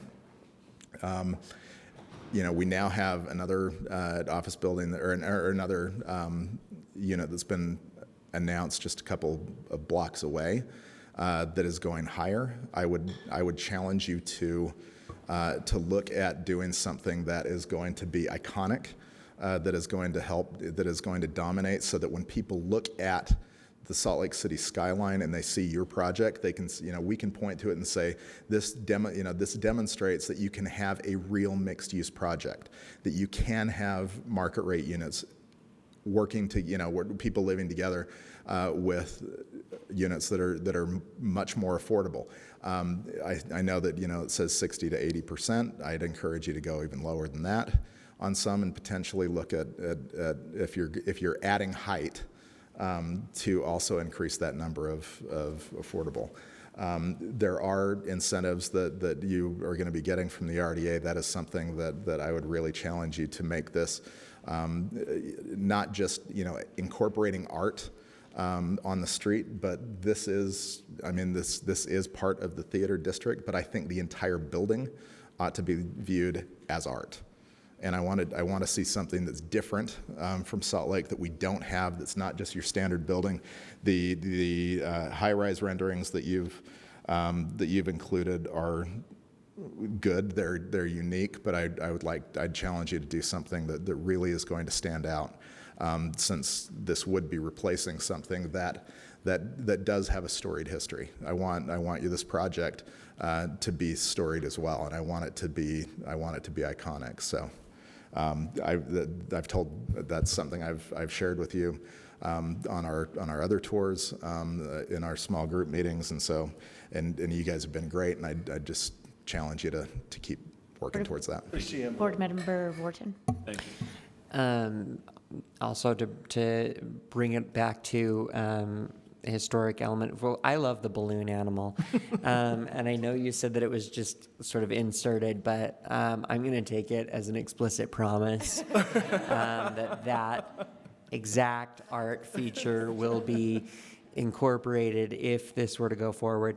Now, on top of Charlie's challenges, I would like to challenge you to also incorporate more of the historic elements, anything that's reusable, like the proscenium from the theater, if there are things that can be used from the pin rail, just anything. And then I don't know if there's a plan for the stained glass or anything like that, but I would love to see those specific elements incorporated, and to be able to know ahead of time that if we go forward with this project, that certain iconic elements are going to be permanently included if that's the direction we go. Board Member Rogers. Yeah. Tell us about parking. Is it going to be kind of like City Creek, where it's a shared parking structure for the Kearns building as well? And how many stalls are we looking at? What are you looking at for, you know, how deep you're doing? Tell us a little bit about the parking. Yeah. Okay, so the open space you're looking at on this rendering sits on top of the parking structure. And you can see that if you can recognize the Kearns building on the left, our proposed project is on the right. And so directly to the west or below the Kearns building is the current Kearns parking garage. And it has about 70 stalls in it. And so that what we're proposing would include a demolition or replacement of those parking stalls. And then to the right is obviously the property behind our proposed project, but there would be some sharing, not a lot, but some. Yeah. How many total stalls are you looking at doing between the two? Sorry, just under 500. Okay. And any looking at using that as other for parking garages for public use? You can be looking at that? We've not looked at that to date. One of the things I sort of, as we're kind of giving some feedback, and one of the things that I would look at is, we kind of talk about this, they may include preservation as a public benefit versus they will include. And so I think if we as a board decide to kind of give the go-ahead of what Tammy was saying, of moving forward and kind of working out some of these details, I kind of want to make sure that's defined a little bit. That's the lawyer hat in me, right, of like the may versus the will. And so it is important, as you've seen, to the board and to the public that we do really try to preserve. And I appreciate what Joel was saying about the buildings that you have preserved. And I appreciate I've been in the Kearns building after its renovation, and I appreciate what Heinz has done to preserve that. So I trust that there will be those elements. It's just, I like to, again, the lawyer in me says the contract should probably say will, so I can hold you to it, right? If I could respond to that, because I think that's a very important point to discuss in terms of what you're getting right now as a board with the update, where we're at with the project, and what we are currently negotiating with Heinz. And so I think it's important to distinguish between what we are trying to do as part of the land sale and what we are arguably requiring the developer to do and or negotiating with them as part of that transfer, versus what we are continuing to work with them on as they design the project as far as potential additional public benefits. And so, as Tammy indicated, what we're negotiating right now with them is a purchase and sale agreement that would anticipate the recording also of a land use restrictive agreement that would call out specifically those top 3 public benefits that are our priorities, which is affordable housing, the mid-block walkway, and the preserving and incorporating the elements from the theater. And each of those are ongoing conversations. And so I think it's important to note that Heinz has been extremely receptive with all of those, but it addresses a lot of the concerns that you have provided as a board right now, insofar as what is the number of affordable units, the AMI we're targeting, and what that unit mix would look like, as well as what we would identify are the elements from the theater that we can preserve, that we can incorporate within the project, and how those would work within the design. And then beyond that, we're also working with Heinz to identify as part of the project what are some of the additional benefits and or upgrades to that we would like to see. And that's where we call into question the public space on top of the parking structure. To what extent is that built as part of the project, and or to what extent could we as a city or an agency provide additional participation to take that not just from a resident amenity to potentially a public downtown amenity? To what extent could we incorporate additional units, and or how do we want to push and pull those levers of affordability, whether we want to look at different AMI, whether we want to look at a mix, whether we want to look at different bedroom and unit mix. So all of those are functions that we are establishing as a process with Heinz to negotiate, to lock them into what we are identifying with the board as our top priorities, as well as what we kind of are putting on our wish list, that if we can come to terms, if we as an agency want to provide additional participation, then how would those look within the project and how would those be incorporated? So that would be the next piece that would come to the board, because all of that would have to meet with your approval as far as what the agency contribution is. And so that's where we as a staff working with Heinz are challenged to come back to you. We appreciate this input, because then that allows us to identify what your priorities are and then incorporate those with Heinz. And Dusty will tell you that Tammy's been beating him up on it a lot, so. Board Member Rogers? No? Board Member Johnston? I thought you said. It's okay, it happens all the time. James actually looked at me as if he wanted to say something. They often get us confused a lot, so I apologize. Sorry, Chair.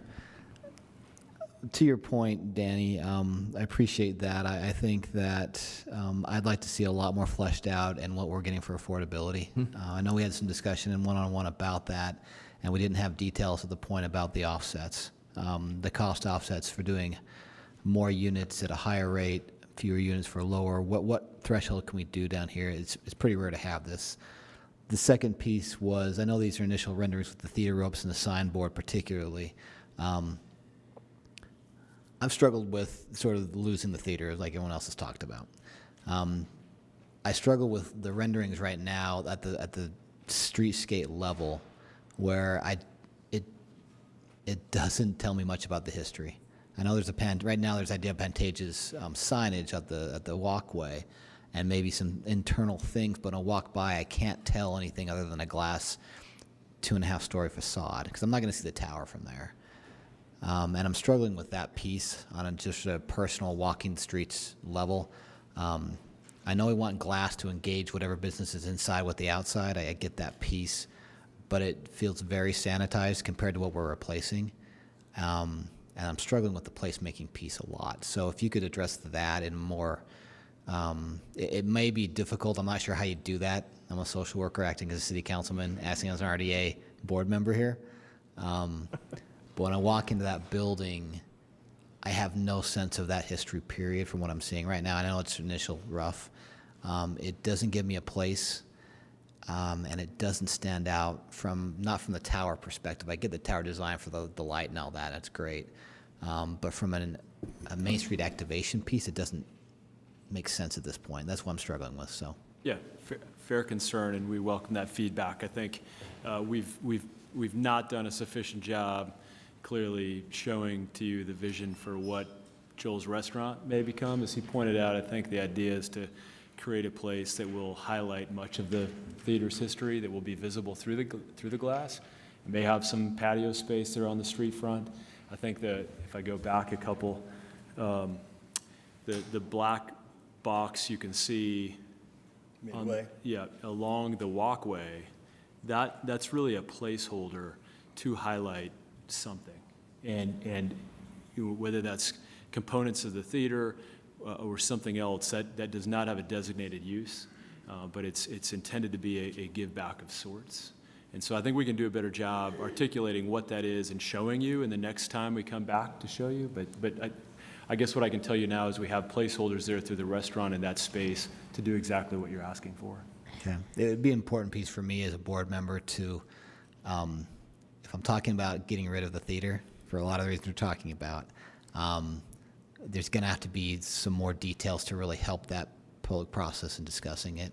And Board Member Mendenhall's comment about that third level terrace, it completely removes the street piece. So I'm struggling with that. I'm making sure we address that piece. Danny, the other thing we talked about in the small group was in the context of Main Street or 3 blocks around this area, how does this fit into our affordable housing discussion with the units being developed around it? Because we said there may be an offset with having more affordable units in the periphery than right in the building itself, but I haven't seen anything update on that. Could you bring that back perhaps we to will. us? We'll provide that. You're right. We've been. I need the context to put 10% affordability here at 60 to 80% AMI, which I think our biggest need is below 40%. But I do need a context in that neighborhood to say we are addressing it, even if it's not all done in one building. We can We come don't back have with any that. other property in that area that I'm aware of this significant that we could put a lot of affordable housing in. So help me understand that the next time we talk about it. Board Member Agreed. Valdemoros? Yeah, thank you. So this is in my district. So I appreciate this. All the comments, I think, I feel the same way. I do struggle with this project. As you know, the constituents are not super excited about losing this project. I mean, this building.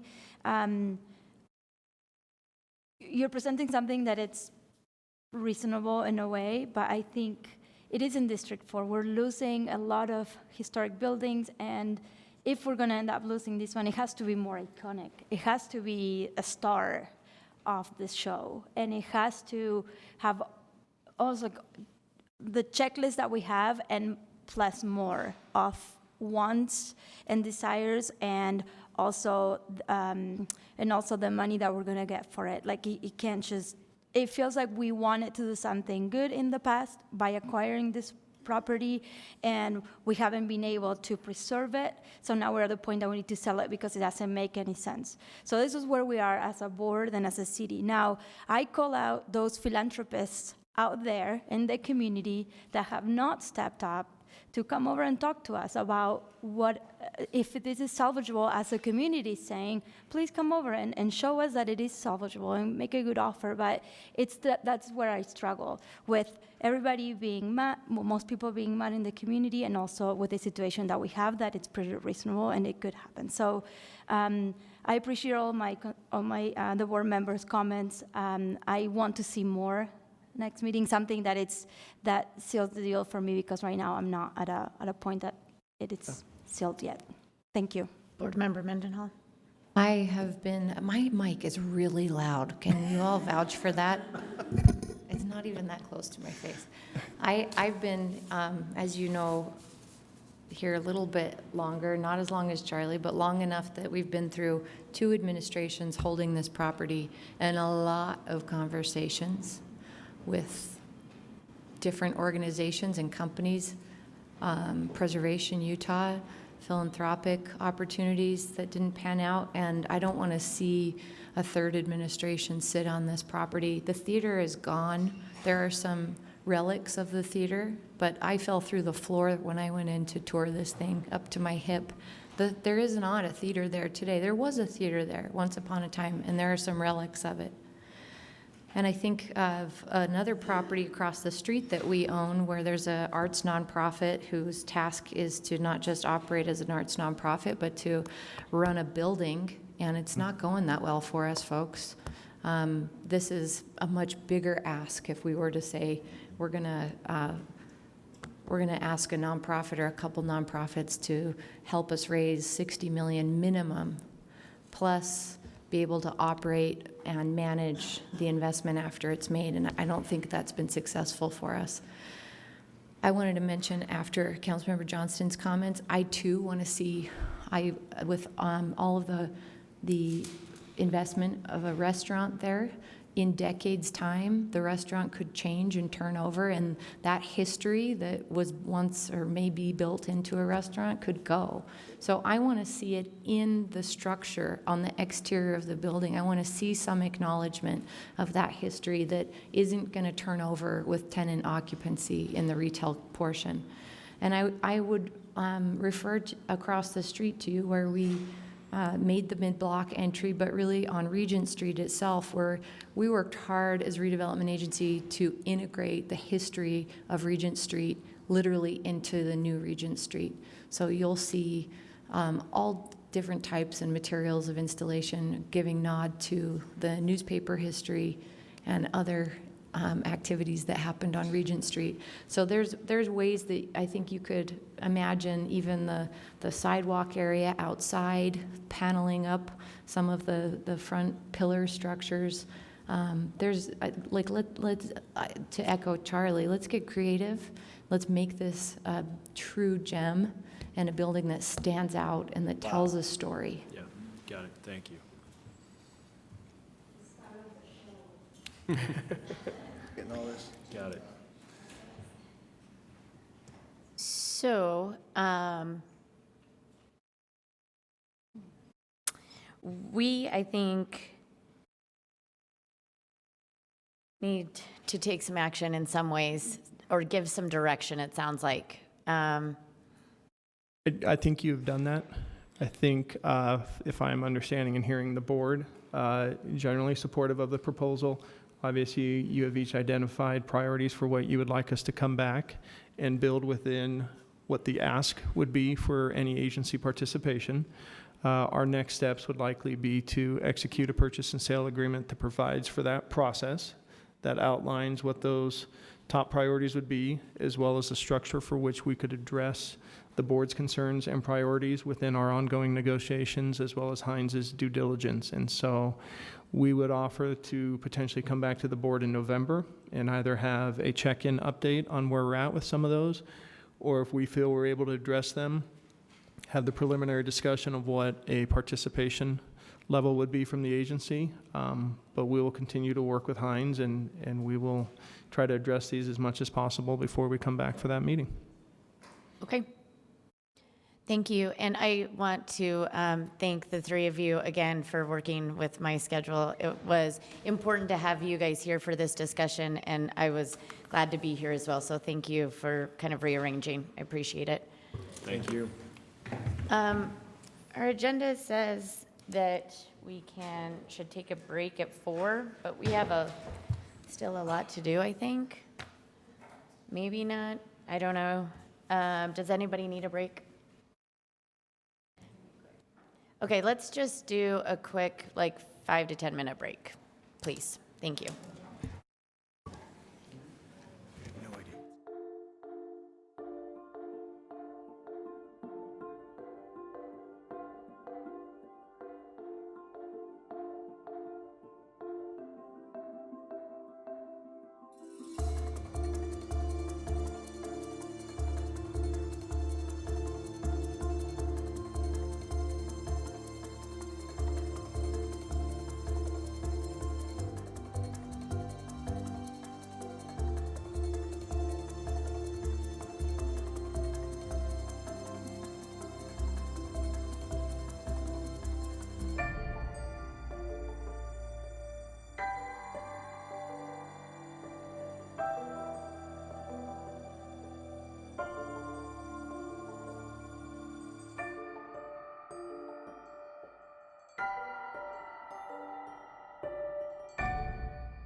started again. We are actually going to go back.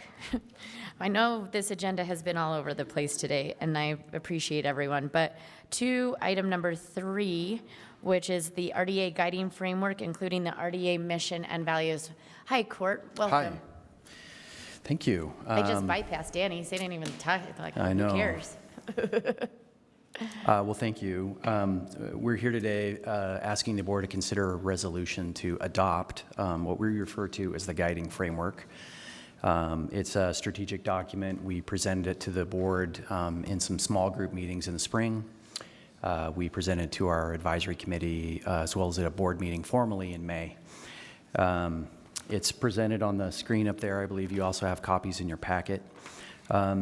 Really, it's a strategic operational document or a structure that's meant to ground us all. It's the redevelopment agency in a common, clear purpose, as well as make us more strategic in terms of how we spend our resources. There's 3 parts to it. There's a new mission statement. There's some value statements that really get to the economic, social, and neighborhood built environment impacts of our work, as well as a process to help us evaluate projects based on the number of public benefits they create. Happy to go into more detail if you feel like that's necessary, or we can take some questions. I just want to say I know how I've said it every single time that you've presented this, Court. I've said it in every small group meeting, but I know how hard all of you have worked on this framework. I know that you have taken the last year and a half probably to really listen to the concerns of the council, to create a formula and a way that we can, by which all of us can, under which I guess all of us can operate, and I truly appreciate it. We have a quorum, so I'm fine if we do unless there's more discussion. Madam Chair, I move that the board adopt a resolution adopting a guiding framework for the RDA's mission and values. Do I have a second? I said I move that the board adopt a resolution adopting a guiding framework for RDA's mission and values, and I'll say based on Exhibit A here to the resolution.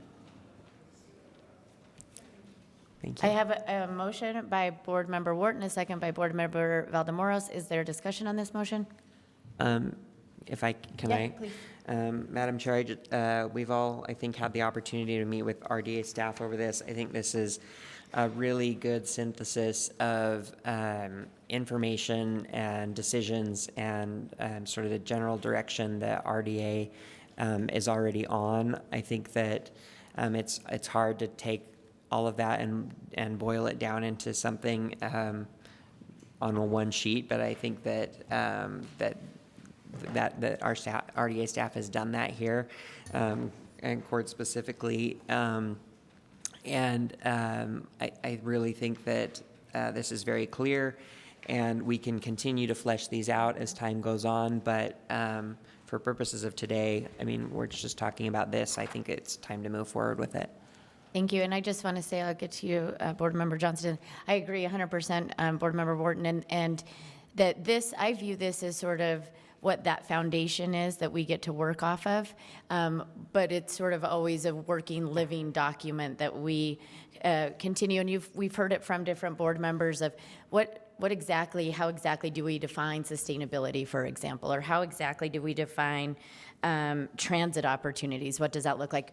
But this is sort of, again, that floor, that foundation by which we can work under, and we're still building on it, right? And we needed a foundation, and I really appreciate getting that foundation in this. In what Chris said was a very synthetic sort of way, which is hard to do with all of the things that the RDA really does. And so I love it. Thank you. And I look forward to continuing kind of talking about it also. Councilmember Johnston, or Board Member Johnston. I agree. I'll support this. I do want to hear how this fits into actually the preceding step about how do we determine to create a project area. And I know there's a lot of factors in that, and this does not address that. This is about projects within existing areas. Right. But how is there a feedback loop that this plays into a policy about how we create that that's a board level decision, I guess. Because I mean, that may be a part of working with other taxing entities going forward when they're starting to evaluate how they decide if they're going to participate. And how do we line that so we are better able to communicate with them, their interests, and help them understand why we would choose a certain area for, or the size of an area, or what to include in an area. So that'll be a future discussion, I hope. Okay. Board Member Valdemoros. Is this the part that we were talking about, maintenance? Is this about the part that we were talking about maintenance for RDA projects, public projects? No. No. Okay, never mind then, thanks. Anybody else? All right, just to reiterate, I have a motion by Board Member Wharton, a second by Board Member Valdemoros. We'll go ahead and vote. All those in favor? Aye. Any opposed? All right, that passes. And once again, thank you all for your hard work on this. Thank you. Okey doke. Next, we are moving to what is listed as on the agenda as number 4. Danny's looking at me like, oh, where's she going to take us now? Station center infrastructure. All right, just needed to know where to turn and who to look for to come up and join me. So as Kara is coming up, and I think Ben is joining us as well, so I'll be real quick and just teeing this up. This is a conversation, a project that has come before the board over the last few years in multiple pieces with regard to budget items, our budget amendment, as well as some of the land write-downs that we've approved for properties.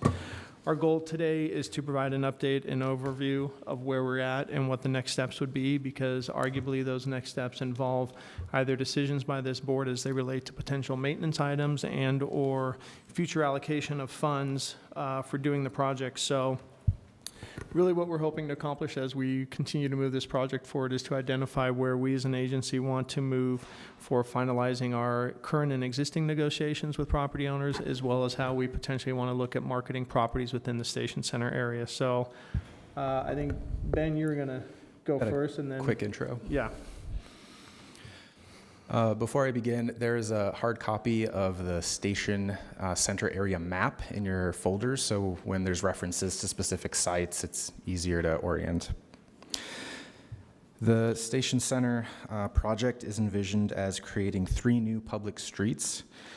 These are Pierpont Avenue, Woodbine Court, and Market Street. There are also reconstructions of existing streets and several other improvements to the public right-of-way, such as undergrounding power lines, utility upgrades, widening sidewalks, adding trees, landscaping, lighting, and other pedestrian amenities. The project is currently at a 70% design, and construction could begin as soon as August of next year. This is located within the Depot District project area, which expires in 2023. On the big screen, you'll see a summary table which shows all of the board-approved funding for this project.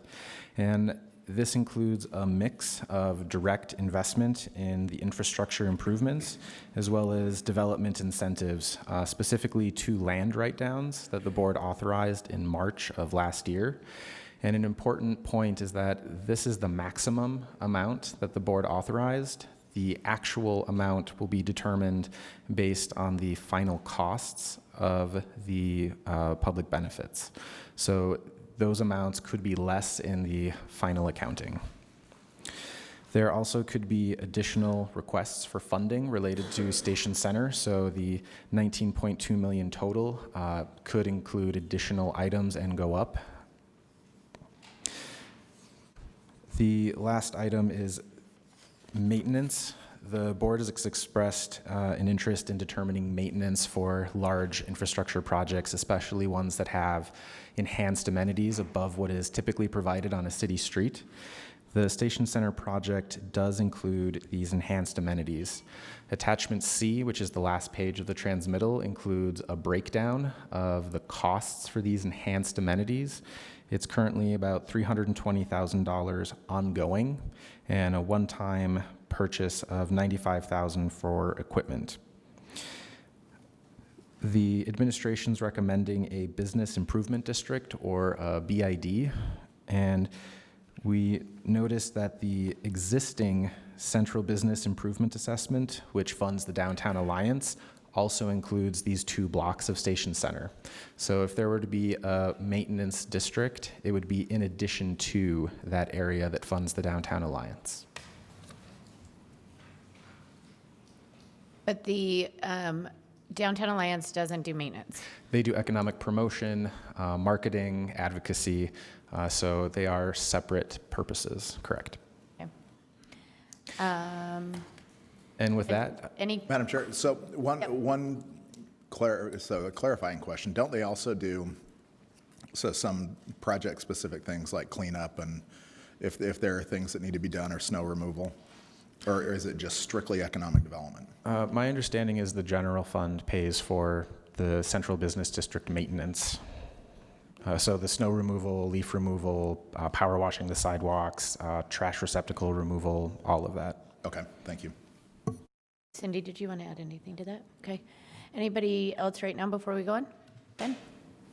So that's it for the intro. There's a PowerPoint next. Okie dokie. I guess that's up to you, Kara, right? Right, sounds good. So the memo that you guys have really focuses on the updating you on Station Center and providing a proposal for maintenance funding, talking about the budget and what the city approval process will be for the infrastructure improvements. But I first just wanted to provide a brief background on the objectives that have been established for our project and for the neighborhood through 10 years of community engagement and Salt Lake City master planning and RDA board direction. And so those objectives, we've tried to distill them down to these 5 items, is to create mid-block streets, reinforce historic character of the area, maximize transit and pedestrian orientation, design high-quality and functional public spaces, and reduce parking ratios when possible. So with that framework, we've been working for several years on developing the design of the infrastructure improvements for the neighborhood. And this list here kind of summarizes what those improvements are, but instead of reading it, I was just going to go through some renderings and show you some examples of what the improvements are.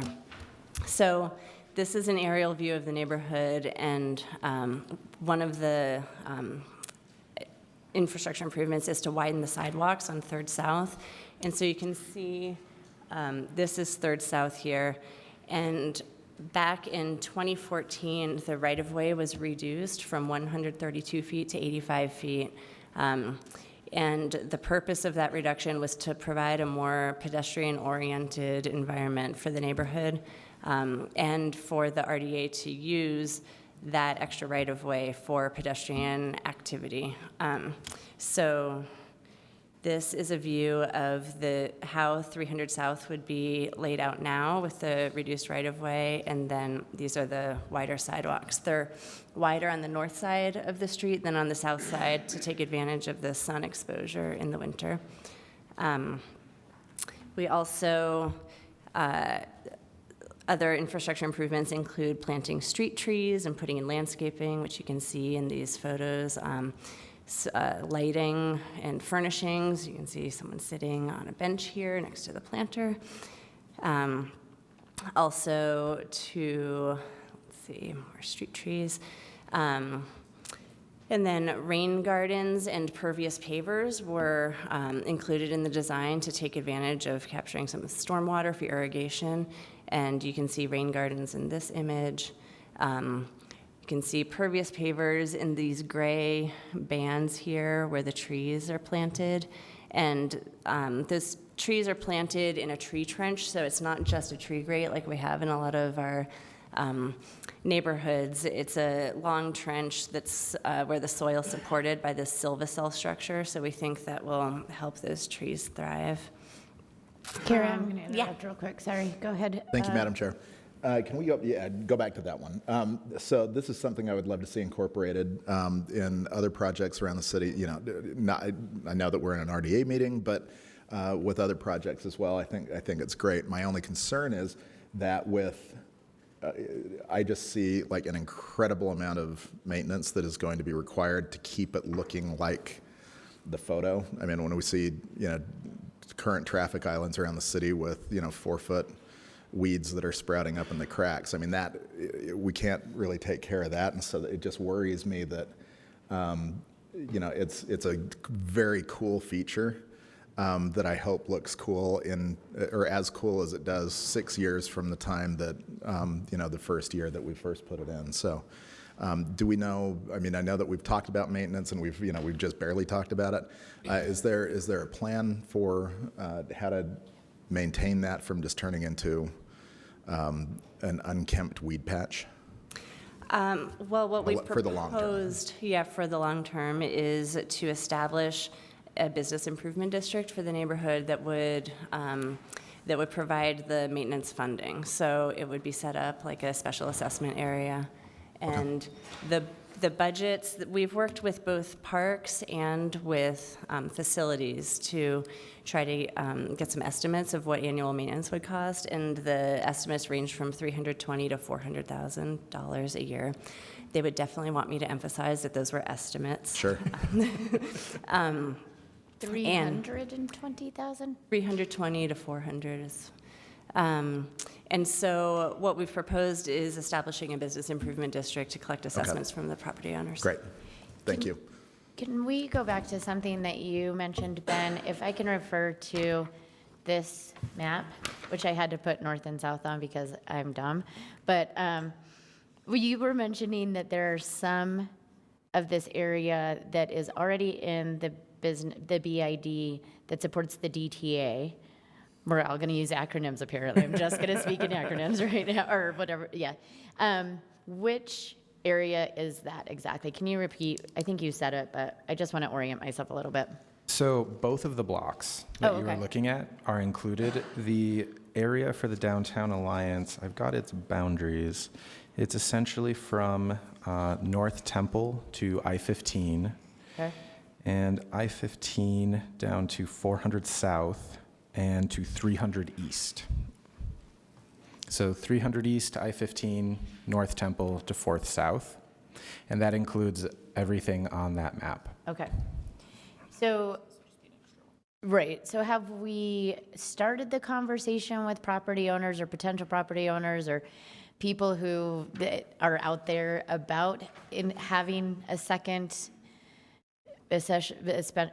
essentially assessment for them to provide some maintenance for these beautiful structure renderings that I love? But we have, in fact, in 2014, I think it was, when we sold the Beehive Brick Building to Art Space, the idea then was to establish an owners association, but it was also to do maintenance on these improvements. And so that's probably where that conversation started. But since then, in our discussions with property owners that have come and spoken to us, we've let them know that this is something we intend to do to make sure that the neighborhood can be maintained at a higher level than just base city services. And I think it's important to note also that the agency currently owns almost 50% of the land within those two blocks, and so.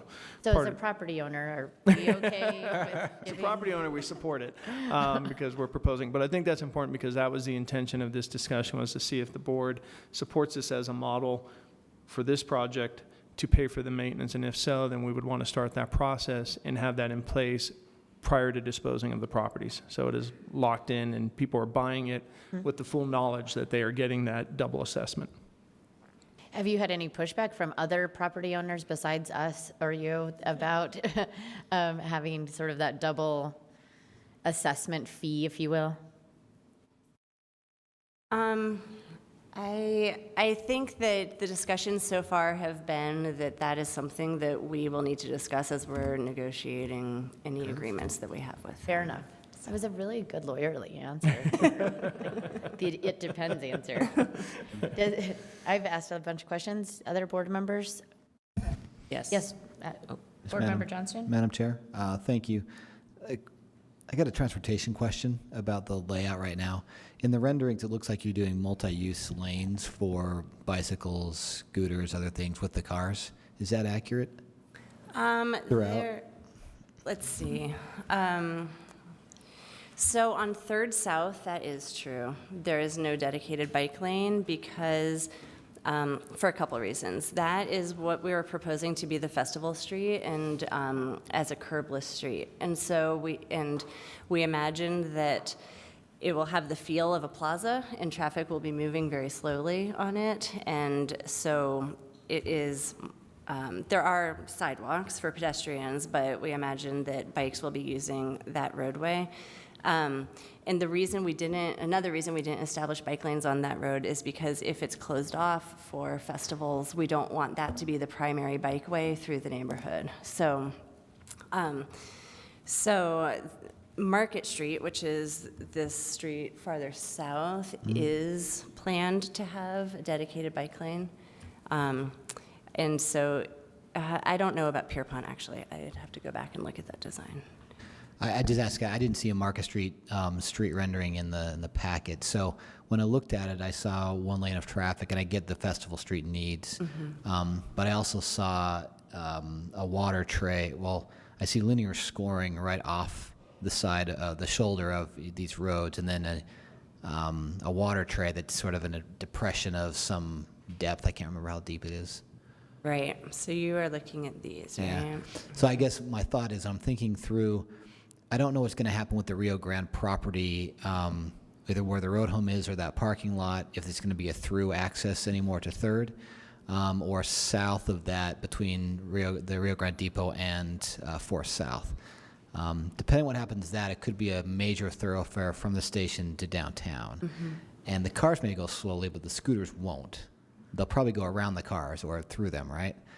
So I'm trying to figure out, and I don't know the answer to this, how do we coexist within small spaces like this that are meant to be multi-use without the scooters wrecking in the water trays when they jump trying to get to the curb, or have a very wide sidewalk that's very enticing for everyone other than the cars, even the bicycles, to sort of bypass the cars and hit that sidewalk. I don't have the answer, but I'm wondering if we could talk through that a little more perhaps in this design phase and get a sense of how we would model this so it's not a safety issue for everybody involved. Right. Yeah, I think that's a great idea. And we have coordinated with the Transportation Division throughout the process. And really the most concrete decision that we came to is establishing Market Street as the established bike path to connect to 3rd South on the other side of the Rio Grande Depot. And the idea was for it to come along the south side of the Archives building. So you'd have a pass through the south side of the Archives building to Rio Grande, right? Yes, and then come up here and connect to 3rd South. Okay. Anything on the north end as well of the Rio Grande building, you think? We've discussed that also as maybe an alternative route if we can't get this established, but I think there's room for more discussion, and we can definitely keep working with them. Okay, that's just my concern. I'm not concerned about the cars as much as everybody else bypassing the cars to get through there. Right. Thanks. Thank you. Just as a side note to that, I am all for closing streets, so let's just close 300 South to cars in that block. No? I was simply going to say I can't speak to Councilmember Rogers' scooter habits and his skills. I've seen it firsthand, and if there's a problem, it's going to be him.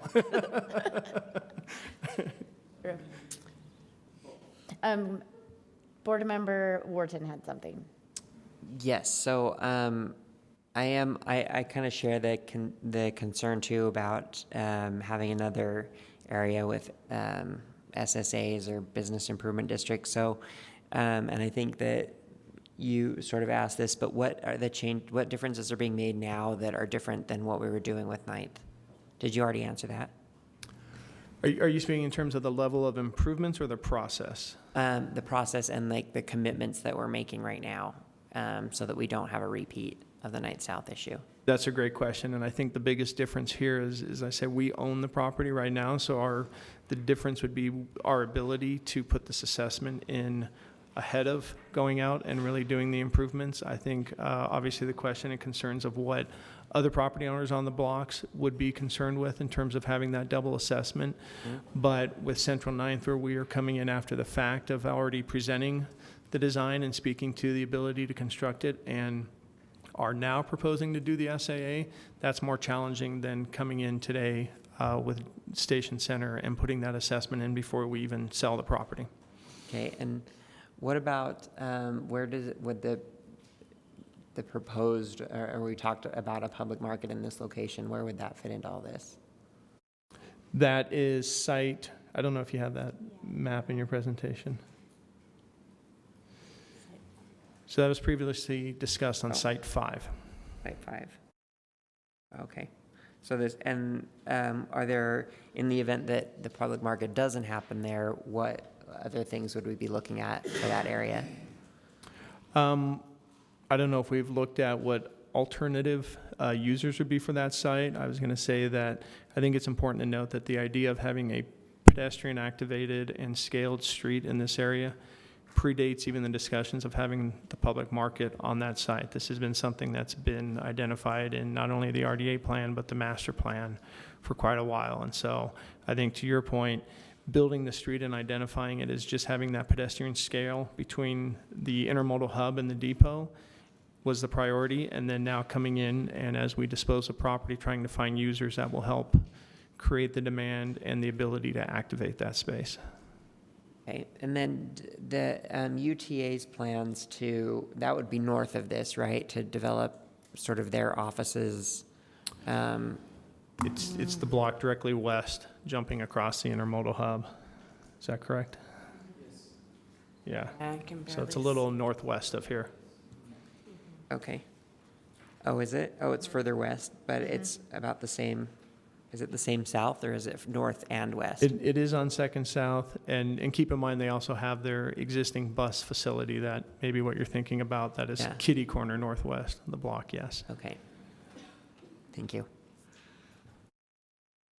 Yes, follow-up question to Board Member Wharton's is in regards to these, is it 19 million that we're looking at investing?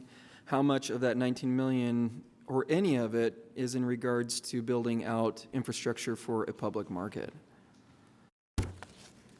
I would say that as it relates to infrastructure for the public market, to the extent that you're talking the streets and the utilities, obviously it directly supports development of that property.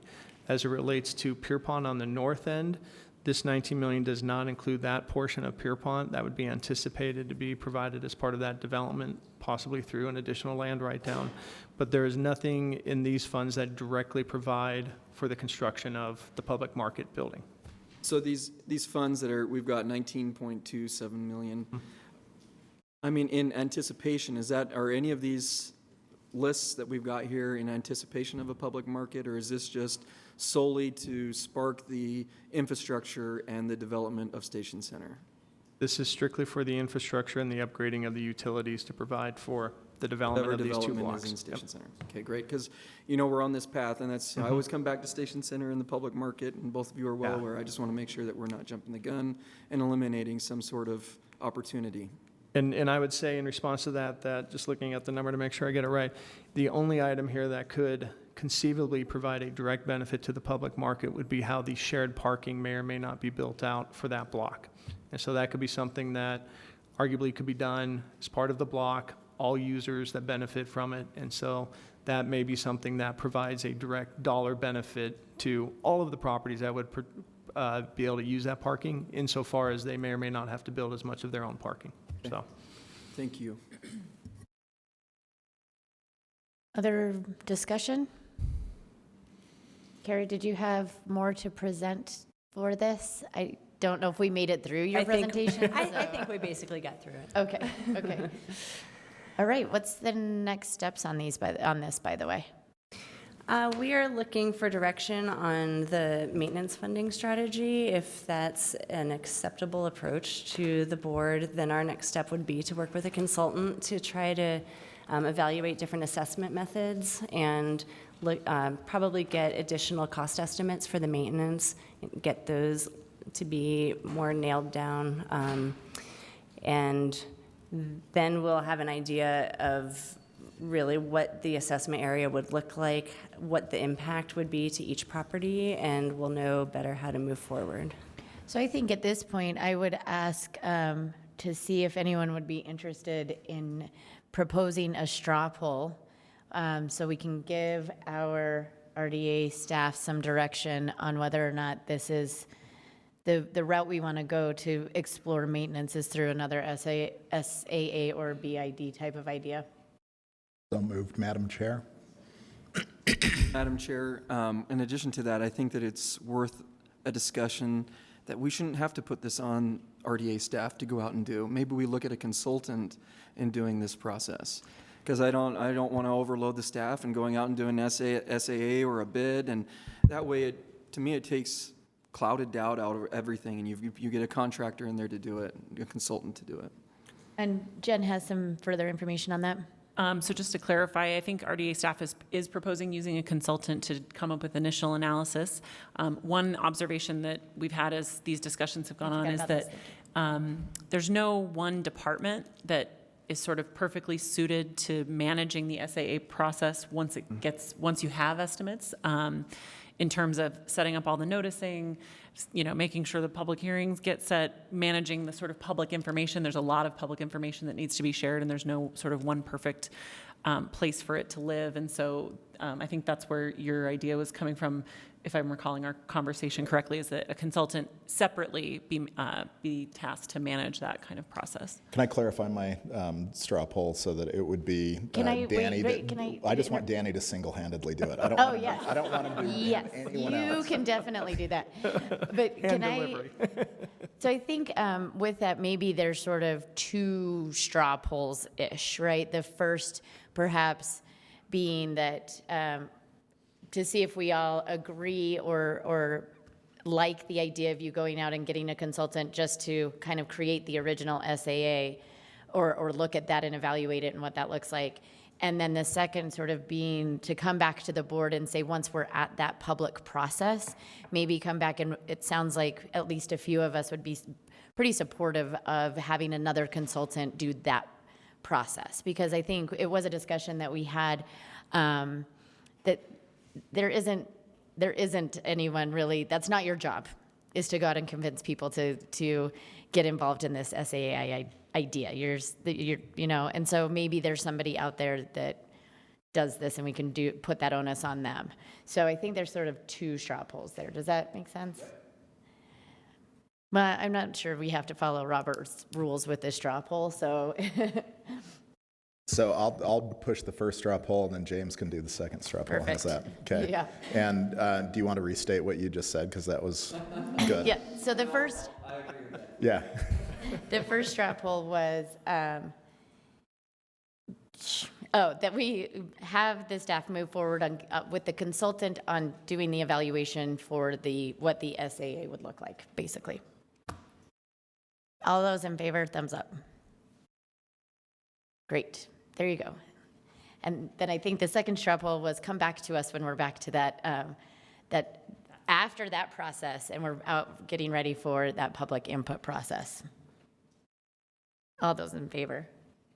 Great, there, direction, we did it. Great, thank you. You're welcome. Thank you. Thank you. All right, what's next on my list? All right, let's talk money. Money, money, money. We're going to number 8, the NOFA, Notice of Funding Availability for Affordable Housing.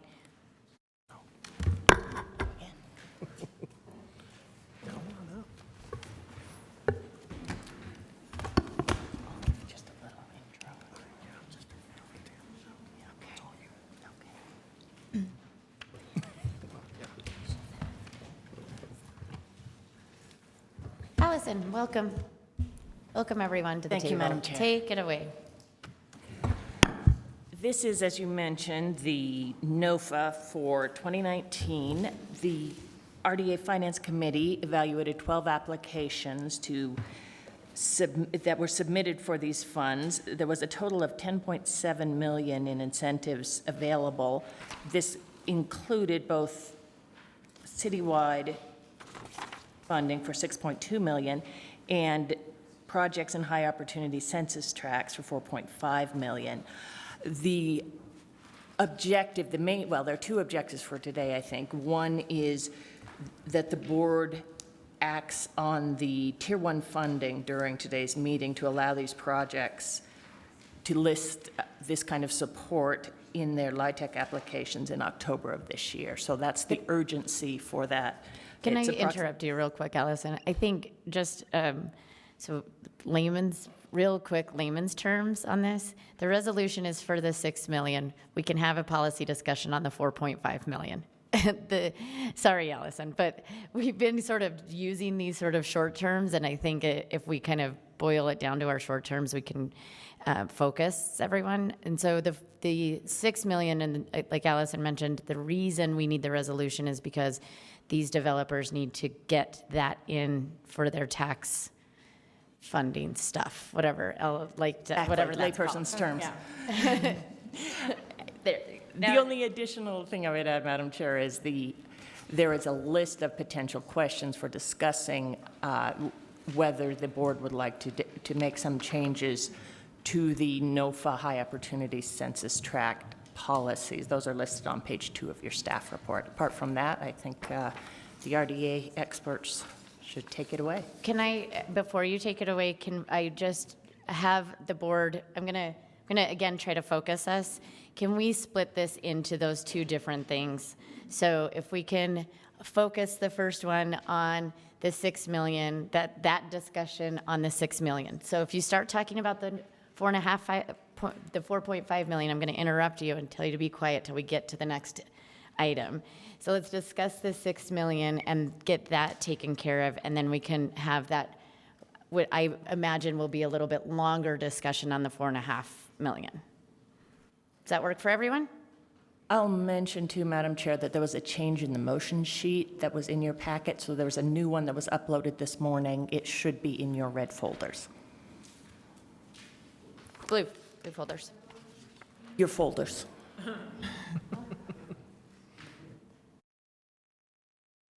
Okay. Take it away now. Yeah, I assume when Allison said RDA experts, we're just turning it over to Tammy and Tracy, so. Good afternoon. So I'll just give a quick overview of kind of the process that we went through to get to this point. As Allison mentioned, there was a total of 10.7 million, 6.2 that was available for citywide affordable housing, and then the 4.5 that we will not talk about right now. In terms of the application process, it was a competitive application process, and applications were released on June 24th. It was also posted on the Utah procurement website, so we had email blasts. The word was out on the NOFA. So applications were due for the citywide on October 16th. And then in terms of the high opportunity, those were left open-ended, and those are still available to date.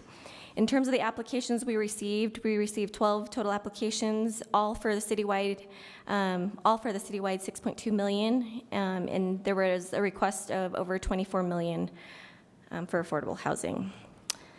This next map shows kind of the location. You can see the yellow of where all the application, all the projects for the applications are located. This also shows the higher opportunity areas. The higher opportunities are in the darker blues, and then the lighter blue does show the moderate opportunity, just for context. Great, and as Allison mentioned, we did take all 12 applications to the RDA Finance Committee.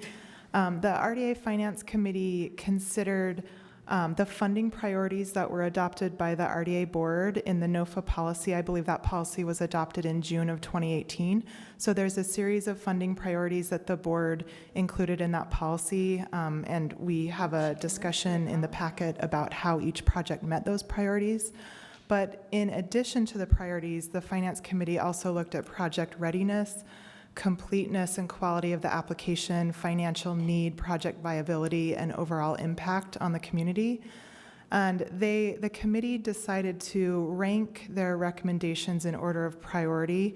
The Tier 1 recommendation is for just over 6.1 million, and that would allocate all of the citywide funds that are available right now. They did continue to rank projects, so there's a Tier 2 recommendation. If additional funding becomes available, for example, if you did choose to reallocate some of the 4.5, or if one of the Tier 1 projects didn't end up being a viable project, it would just bump down into order of priority recommended by the Finance Committee. So looking at Tier 1 recommendations, the top project that was recommended for funding is Central Station Apartments by Gardner Batt. This one's at 549 West, 200 South. And this project is kind of floated to the top in priority of timeliness. They really need the funding to break ground next month on the project. So closing on the project would happen relatively soon. It would net 65 new units and 65 units with 80% of those units being affordable. The second project in priority list was Jackson Apartments. This is actually a rehab preservation project on Block 67 by Hampton Development Partners. And in the NOFA policy resolution, you do prioritize new units and mixed income projects higher in priority, but RDA staff and the RDA Finance Committee felt that this project does bring value in that it will preserve and actually extend another 50-year affordability period for these units. And that's important as the Block 67 development happens. This project would net 80, there's 80 existing units of affordable housing, so all of those units would be preserved as affordable, and all 80 units are at 60% AMI and below. The third project in priority is Spark. This is Brinshore Development. This is one of the RDA-led projects on North Temple. The RDA Finance Committee did recommend this project for funding for third place, just below the requested amount of $4.145 million. The committee recommended $3,956,000, just because in speaking with the developer, there was a little bit more room to defer the developer fee, so that's why that recommendation's a little bit different than the funding request. And the final project that was recommended for funding in the Tier 1 category is Liberty Wells. This is an application from Community Development Corporation of Utah. This is actually a pre-development request for $150,000 to explore redeveloping actually the site where their offices are located on 17th South. So those four recommendations would take up, like I said, the majority of the balance of the citywide housing funds. And then if there are additional funds available, I won't go through these in detail, but there's City Plaza, which is the joint application between the two housing authorities, the county and the city, that we had some public comment on at the beginning of the project that would assist with the rehab of the units in that development, which are 299 units. So that is a great project as well. The other two that were recommended in the Tier 2 are Station Center, a project by Wasatch Residential, and another project. It's a site acquisition request from Community Development Corporation of Utah. And then there were, I won't go into the not recommended, but there are additional projects that weren't recommended for funding. I do want to say that all of the applications we received are great projects. It was a little surprising to receive $24 million in requests for funding, and it's unfortunate that we don't have more funds available, but they're all great projects. So we'd be happy to answer any questions. Board Member Valdemoros. How many units on the Spark one, the Brinshore development on North Temple? Oh, the Spark, 200. And when the RDA acquired that site, the RDA board adopted a resolution limiting the number of affordable units to half. So it'd be a mix of market rate and affordable, half and half. Other questions on these particular applications? Okay, I will look, yes? Sorry, just one clarifying Sure. question on the CDCU Liberty Wells exploratory piece. That's just for scoping out a potential project, is what I'm understanding. How is that? It's basically pre-development. I think they are moving forward with the project, but it's early in the development pipeline, so it would just fund due diligence and planning for that. So they do have a project that's planned at this point, but they need a little help to start with the pre. Exactly. Are they planning to come back with further requests, do you understand, or? I think that would be explored further with these funds as they put together high-level cost estimates and potential sources of financing. They would then better understand whether they still had a financial gap. What was the assessment about why we would fund pre-development costs for them without the rest of it? Is there some commitment to them about affordability or something in there that would match what we're doing? Yeah, we would still require that units in the project are affordable, and CDCU, that is their mission, but we would still want to record, make sure that a deed restriction is recorded on the property. I guess I'm trying to ask, if another entity came forward with a similar request, do we have a way to evaluate whether we would fund that versus, because we're funding $150,000 over or out of another part of that tier, but how would we prioritize that over somebody else, say lower on the list, who wanted a similar kind of request? Do you have anything like that in our policies or how you go outside your procedures? I don't think we necessarily have anything in the policy as much as I think that was recognition of a project that is proceeding. That's what they need in order to continue to proceed. And candidly speaking, it was also a function of a balance of funds available after we funded the first 3 projects. And that was a way to kind of give that to a project that's all they needed. It allowed them to keep moving forward rather than provide 10% of someone else's request. And there's no commitment going forward. We'd fund further phases of that necessarily, but they could come back and ask for more. Okay. The NOFA policy was drafted so that the use of funds can be very flexible, so anything from pre-development to site acquisition to construction financing. That being said, timeliness is also one of the funding priorities that you adopted within the policy, so the Finance Committee took that into consideration when funding projects. They kind of prioritized the more shovel-ready projects over like site acquisition loans, but as Danny said, this was kind of a balance of funds, and it's still a good and viable project. So. Okay. So in that, so any organization can come over and say, I need pre-development money, and I'm in one of the opportunity zones. I'm kind of okay. So it's open for any. Okay, great. Thank you.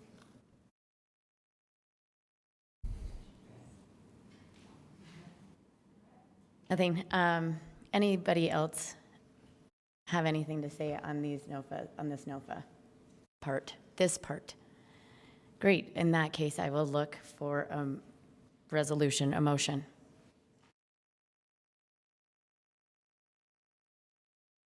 Madam Chair, I have a resolution here approving citywide affordable housing project funding allocations. I move the board adopt the resolution to approve the citywide affordable housing project funding allocations as recommended by the RDA Finance Committee and RDA staff. If additional funding becomes available either through the identification of additional funds or if one of the Tier 1 projects does not result in a viable loan, the committee recommends that the funding be allocated to the Tier 2 projects in order of priority ranking. I have a motion by Board Member Rogers, a second by Board Member Luke. Any further discussion? All those in favor? Aye. Any opposed? There you go. Let's get some money out there, huh? Now we are going to turn to the discussion on, the policy discussion on the tier, what is deemed as the Tier 2. That's the $4.5 million that has been set aside for high opportunity areas. Just some background so everyone knows, since I know it all, that we went through, and correct me if I'm wrong, Tammy, we went through a couple of rounds and didn't receive any applications. We kind of came back. The board had decided, like, let's come back and maybe see if we need to do, reevaluate what we're doing, because it's important that we get that $4.5 million out there. I think there's an update to some of that. So is that right, Tammy? Sure. Yeah, actually, just yesterday we received an application for a high opportunity site acquisition loan, and that application is for $1.8 million. So as Tracy said at the top of her presentation, the high opportunity NOFA was left open on an open-ended basis until further notice. So the citywide had a deadline of August 16th, but we've been actively trying to solicit applications for the high opportunity area. So we do have an application, and that will be vetted through the typical process. So it will go to the RDA Finance Committee and then come back to the board. Okay. And I know that there were some policy discussions and that we've kind of all had, I think, with each other and a little bit, preliminarily here and there as we've kind of discussed the NOFAs. So I'm opening it up to board members to talk about that now. This is the time it's scheduled for. I'd like to. Madam Chair? Yes, Board Member Mendenhall. I appreciate the options A, B, C, and D that are on the policy or under the policy questions on page 2 of our packet. And I would propose that we attach ideas B and C, with the RDA taking a more active and direct approach to promoting, and also the idea of promoting development on city-owned properties or in conjunction with city-owned properties. And then item C is around engaging developers in those areas by working with building services to look at what else is in the pipeline that wasn't considered for affordability yet. Madam Chair, do you want me to make a motion or a straw poll or something? I think let's have maybe some more discussion on that. Yes, I think you both jumped to your mic, so fight it out.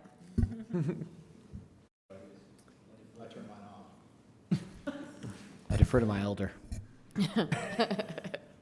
Okay, so the concern that I have, the only concern that I have is I know that, we have money, over $4 million that we have not been able to spend because there has not been interest, or not interest, but we haven't seen any action coming up. I think that one of the discussion items that we've spent quite a bit of time on when we set these parameters was ensuring that we have options for affordable housing citywide, so that we're not just focusing on specific areas. I worry that if we open this up too soon, and I know that we've gone through 2 funding cycles where where we have not seen any applications, but the reality is we don't see many opportunities for affordable housing on the east side. And by the east side, I'm not just talking about District 6. I'm talking about the east side, everything from about 7th East east. So I don't want to completely tap that out to potentially lose opportunities should something come available. I know that that's one of the things that we're constantly looking at different options for property that the city could acquire for housing, and so I would hate to spend this in an area that doesn't fit with what we had already spent a long time talking about and missing out on that opportunity. Understanding, though, that when we have $4 million in the account and we're not seeing as much affordable housing come in, that we're going to be criticized for it. I think that is something that we all are going to have to figure out. What is more important right now? Do we want to focus on the broader distribution of affordable housing citywide, or do we want to rush and put housing where we have opportunities? If that is the case, it truly is going to be undermining a lot of the discussion that we had earlier. So I just want to be clear about that. Board Member Johnston. I struggle taking the first option off the table only because of one particular location, frankly, in Sugar House, that based on census tracts and other changing demographics that are happening there so rapidly. Right now it's surrounded by moderate opportunity areas. It's sort of a donut hole. It's city-owned property we have there, which is rare. we have money in a place that's probably going to end up being a high opportunity zone fairly quickly. That's the only reason I would look at A as one of the options. I agree with Board Member Mendenhall about the second two, about needing perhaps asking the RDA staff if there's more aggressive ways to go about this. I'm not sure there are or not. But that would be my only concern about not having the first A as one of those options. Other discussion? Sorry, I thought my computer was charging. It's not. I'm just dying on me.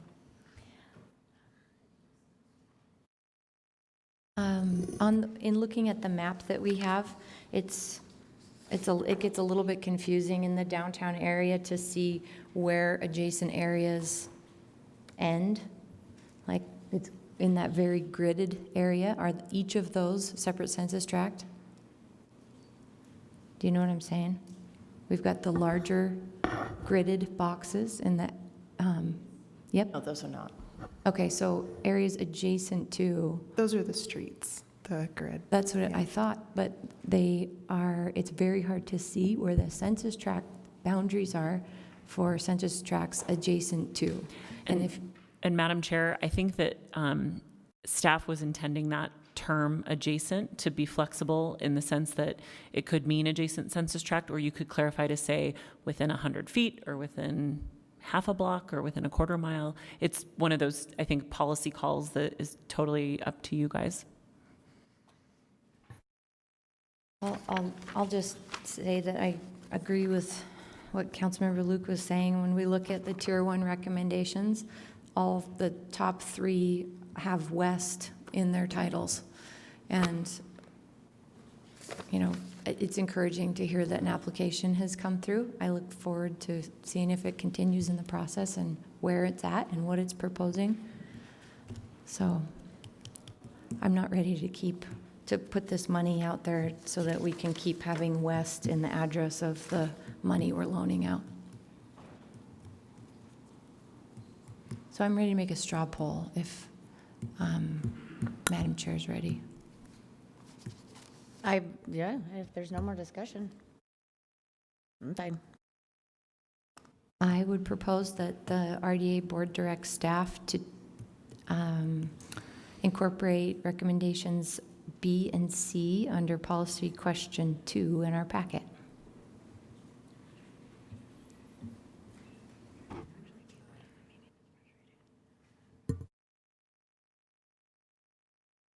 Is there a second? Do we need a second? It's just a straw poll. Sorry. It's not a vote. Brains. Everybody in favor of this, thumbs up. There we go. So, there you go. Thank you. Some more direction. We will move forward and start working on it. That is not our last agenda item, actually, because this has been a fun agenda day where we just spring surprises. We are going to Madam actually Chair. revisit. Okay, so if you want me to make a motion, I'm happy to do it. But what I want to do quickly, though, is say that for the council work session, we do have, we only have one item on the agenda, but it is an important item that we've been waiting on for a long time. So I would just encourage everybody, once we reopen this item, to be quick and concise, and then we can move forward. So with that, Madam Chair, I move that we, and having voted on the prevailing side, I move that the board reconsider our actions on the RDA guiding framework, including the RDA mission and values. Second. So, all those in favor of reopening our mission and values, say aye. Aye. Aye. Aye, if I can vote.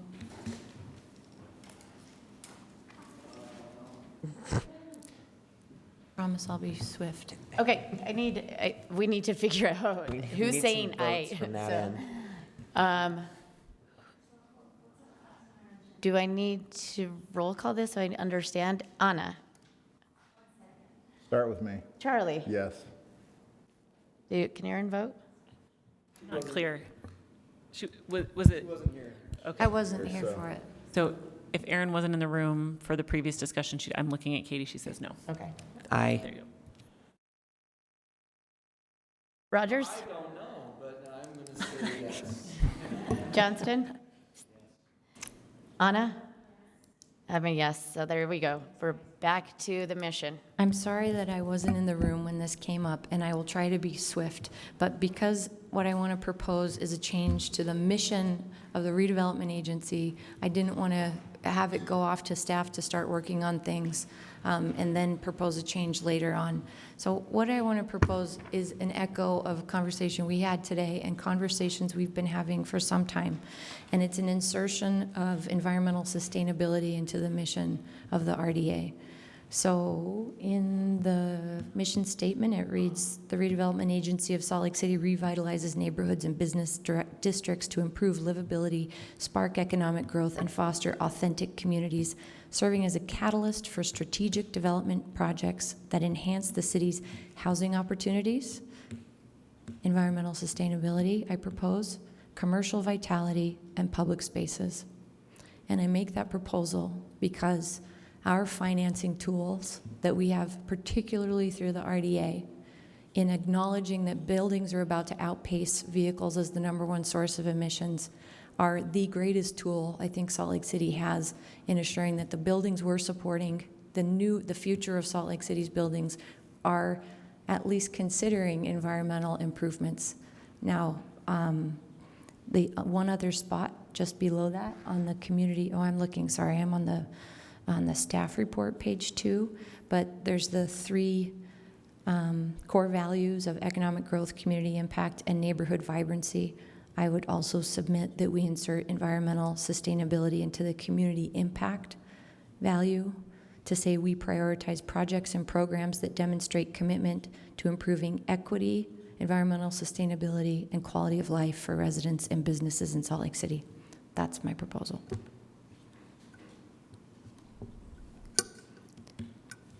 And staff could, if you were to accept my recommendation, my peers, then I'm totally open to staff coming back and saying, here's where it might fit better. But as for the mission, I think that we should include it in the mission of the RDA. Before you say anything, I want to just make sure that we are doing this correctly in the process itself. So let's have a brief discussion, and then I may look to Katie to ensure that we are doing a reconsideration correctly. Madam Chair, can I just ask, does RDA staff have any concerns about making that addition? I was just, sorry, wordsmithing on the fly is always understanding the context. I think from RDA staff perspective, we don't have any problem adding the language. What I was just asking Court is, does it really make sense other than just being repetitive to have it in both places? And so that was kind of, I think, what Board Member Mendenhall was implying, of looking at the specific wordsmithing of either the placement within the sentence and or whether it's necessary to have it in both the mission statement as well as the value and goals. And I think we can certainly look at that in as so far as a wordsmithing component, but Court, unless you have anything to add to that. So well, that's a loud mic. So the notion of sustainability comes in under the neighborhood vibrancy category, and I understand there are some overlap. There's some overlap here. One of the benchmarks that we would utilize in evaluating neighborhood vibrancy would be sustainability. So if I were putting it somewhere, and I like the language, I think I would put it under the neighborhood and vibrancy, and maybe it replaces the word sustainable. Real quick, and then actually go ahead, Anna, please. No, so Court, you're saying let's do that on the neighborhood vibrancy portion, but not on the mission? No, I think it's great in the mission. Mission and then the neighborhood vibrancy. Okay, thanks. Good. James? Yeah, my question is, are we currently doing this with our loan program, where we're doing a point system where people, if they're using sustainability components, we're doing that with loan reduction? Baked into both our loan program for the reduction, and we also tie it into our TIRA as one of the things that we prioritize. So I guess my question is it just having it in the document itself, and then coming back and saying, from the RDA standpoint, what is it that we're looking at to really promote sustainability from this aspect of the RDA? Does that mean that we are going to require solar? Does that mean we're going to require? I mean, for me, that's what we're going to come back to. Are we going to require something above and beyond what the International Building Code currently represents? I think that's a good question, because I think the issue we've struggled with or have tried to address with this mission statement is really the separation of powers in terms of what is it that we are here in front of the board to discuss as your priorities for our mission statement and the values, and then what are the pieces that we take from this and that we have to implement and create a system for from the administrative side of running our programs. And so from that standpoint, I think the reason that this absolutely helps us from staff is hearing from the board that you do prioritize this as something you want to specifically call out both within the mission statement and those values. And so that allows us as staff, when we're sitting down with developers, we're looking to do projects, we can absolutely point to that in our conversations and in our negotiations, saying this is a priority that the board has identified. They purposely put it in our mission statement. And so therefore, we absolutely know that as we're having those negotiations and as we're looking at carrying out the metrics within those programs, we know that in order to get it approved by this board, that we have to measure that, we have to quantify that in a way that you're going to support. And that metrics is going to be what our next step is making sure that we're doing that in a way, and this is a part that we're probably going to have to continue to work on, that we're doing it in a way that when we do evaluate these projects and we come back and either we are tying participation to it or incentives, that we hit your mark, that we're exceeding that threshold. And the only thing I would add to that is, I think to your point in terms of the building code, that we need to find the balance between that of what we are requiring within the building code, what the city's priorities are within our own sustainability department, and how we are applying this equally across all departments, across all projects, and across all city incentives. So that would be my request as staff, that this is not something that we're looking at just the RDA of solving as much as this is a larger policy conversation that happens both between the board and the city council and the administration of how do we infuse this in all of our projects. Anna. Okay. So there was something you said, Danny, that resonates with me a lot, and that is that this is a very, in my opinion, and as we talked about earlier, sort of the foundation that we want to go by. And I obviously care about sustainability. I'm not very good, and this again is sort of the lawyer in me, I'm not very good at just saying, let's wordsmith this today. And so I would move then, I can't make a motion, but can I? Nope, probably not. Then if the board wants to add sustainability to the mission, I don't support passing that today, and would support putting this on another agenda item so that we can actually get the language that makes the most sense and is correct. And so that's where I'm at. It's the lawyer in me making sure that this, something that I think we hope lasts for a very long time and is a foundation for a long time, that has been worked on for a very long time, needs to be done correctly, and any wording we want that to really accept and be a part of those values. So based on us reopening this, I would not be in support of passing a resolution tonight. I'm just letting everyone come back to another agenda item. Oh, I was just going to make the motion, unless there's more discussion. I passed it originally because it did have sustainability in the values particularly, and then fleshed it out a little more. I think there could be some detail work in there. I would agree with Amy, actually. Let's get it right and then pass it if we need to the next time.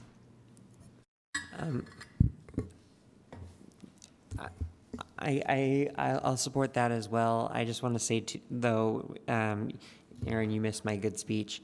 But it was, I just hope that we can add this and sort of, that this won't kind of derail and reopen like a whole long or prolonged discussion, because I do think that this is, even with the addition, is in line with what the direction that we're already headed, and is in line with a lot of the values. So I really hope that if we don't want to do it tonight, that we can get this back in front of us really soon, and I hope we don't have to put too much of your additional time and energy into it. It seems like a pretty straightforward addition to me.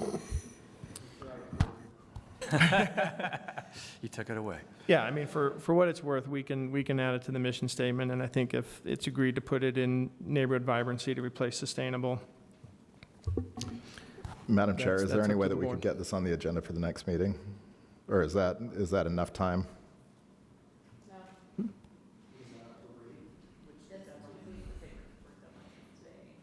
Oh, okay. Okay. Yes, Madam Chair, Anna. sorry, I just want to understand the hesitation. I'm not understanding the hesitation of something that it's pretty straightforward in my mind to add this. It's already contemplated.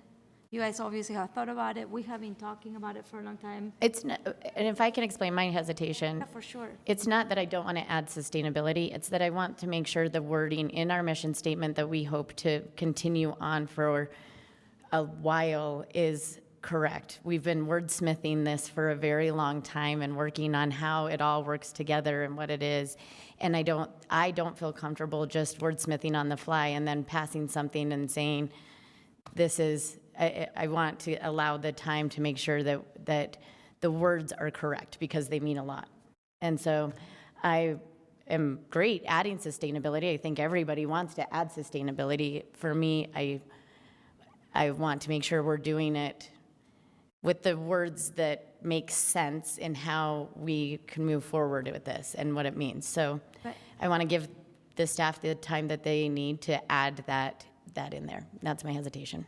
My hesitation on the sustainability word here at the neighborhood vibrancy is sustainable. It could be economically sustainable. I mean, it could mean a lot of things, but adding environmental sustainability to this, it's pretty specific in my mind. So that's why I would be okay to have this right now. Can I make a motion?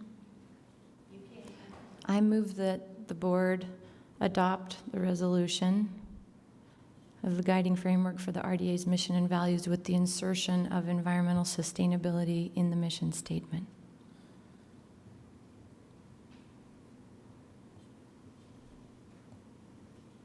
And I'd love a second. Thanks, Anna.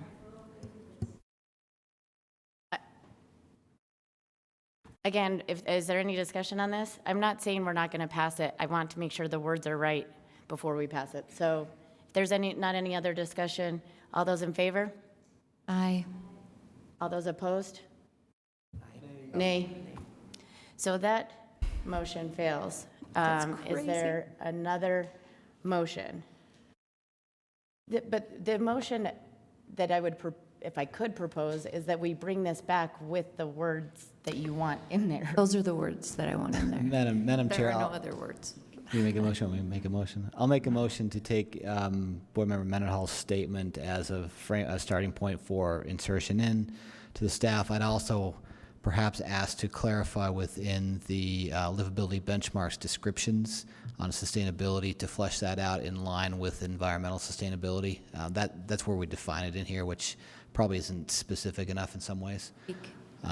Just to make sure they're coherent with each other and we're not at odds at all. Can I make Could I ask a qualifier? I'm sorry. You said livability benchmarks. I think you meant the 3 core values. So I just want to clarify. 3 core values, but then the livability benchmarks also have all the benchmarks and the descriptions next to them. That might be helpful to make sure those align with anything we put into the mission statement and the values.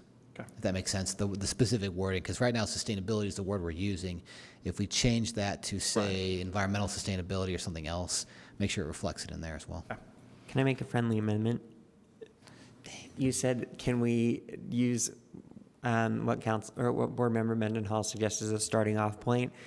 Can we just use that language and you come back, if there's a concern, you can tell us about the concern, but we come back with the expectation that we're going to vote with that language? Sure. Thank you. Second? I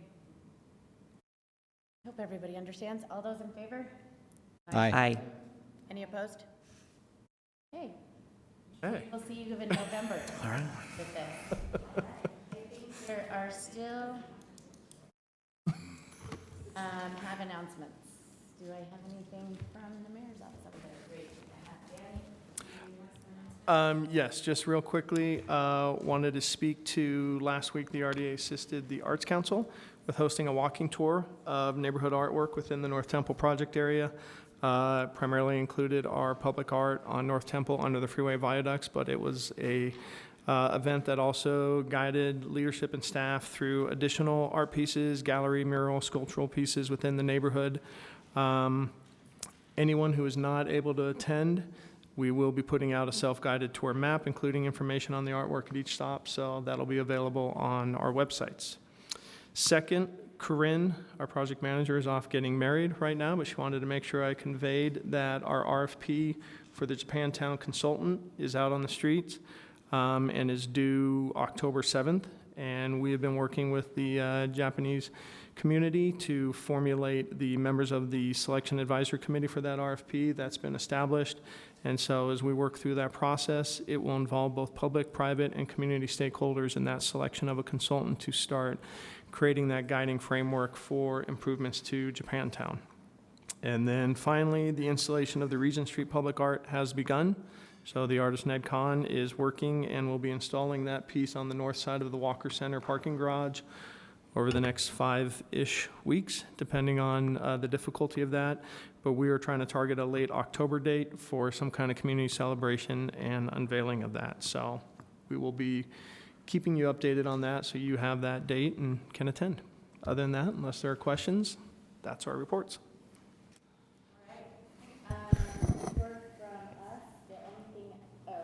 Microphone. Report from Chair, Vice Chair.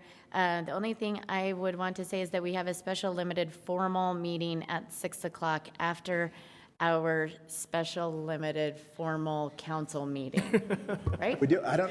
Which one are we doing first? Yours. We're doing the council first. Okay. Yeah, Because they're and both then at 6. ours. So yes. Okay. And that's at 6. Yeah. Yeah, I think we should stay here for both, and then we will take a quick break and then come back for the 9th South discussion in our work session. Oh yeah. Oh yeah. And then after that, we will take a quick break for something. Okay, for something.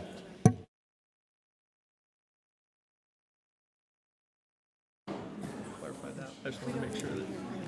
Okay. Wanted to make sure. Hey, I hope you're okay with that. I'm so mad at you. With what?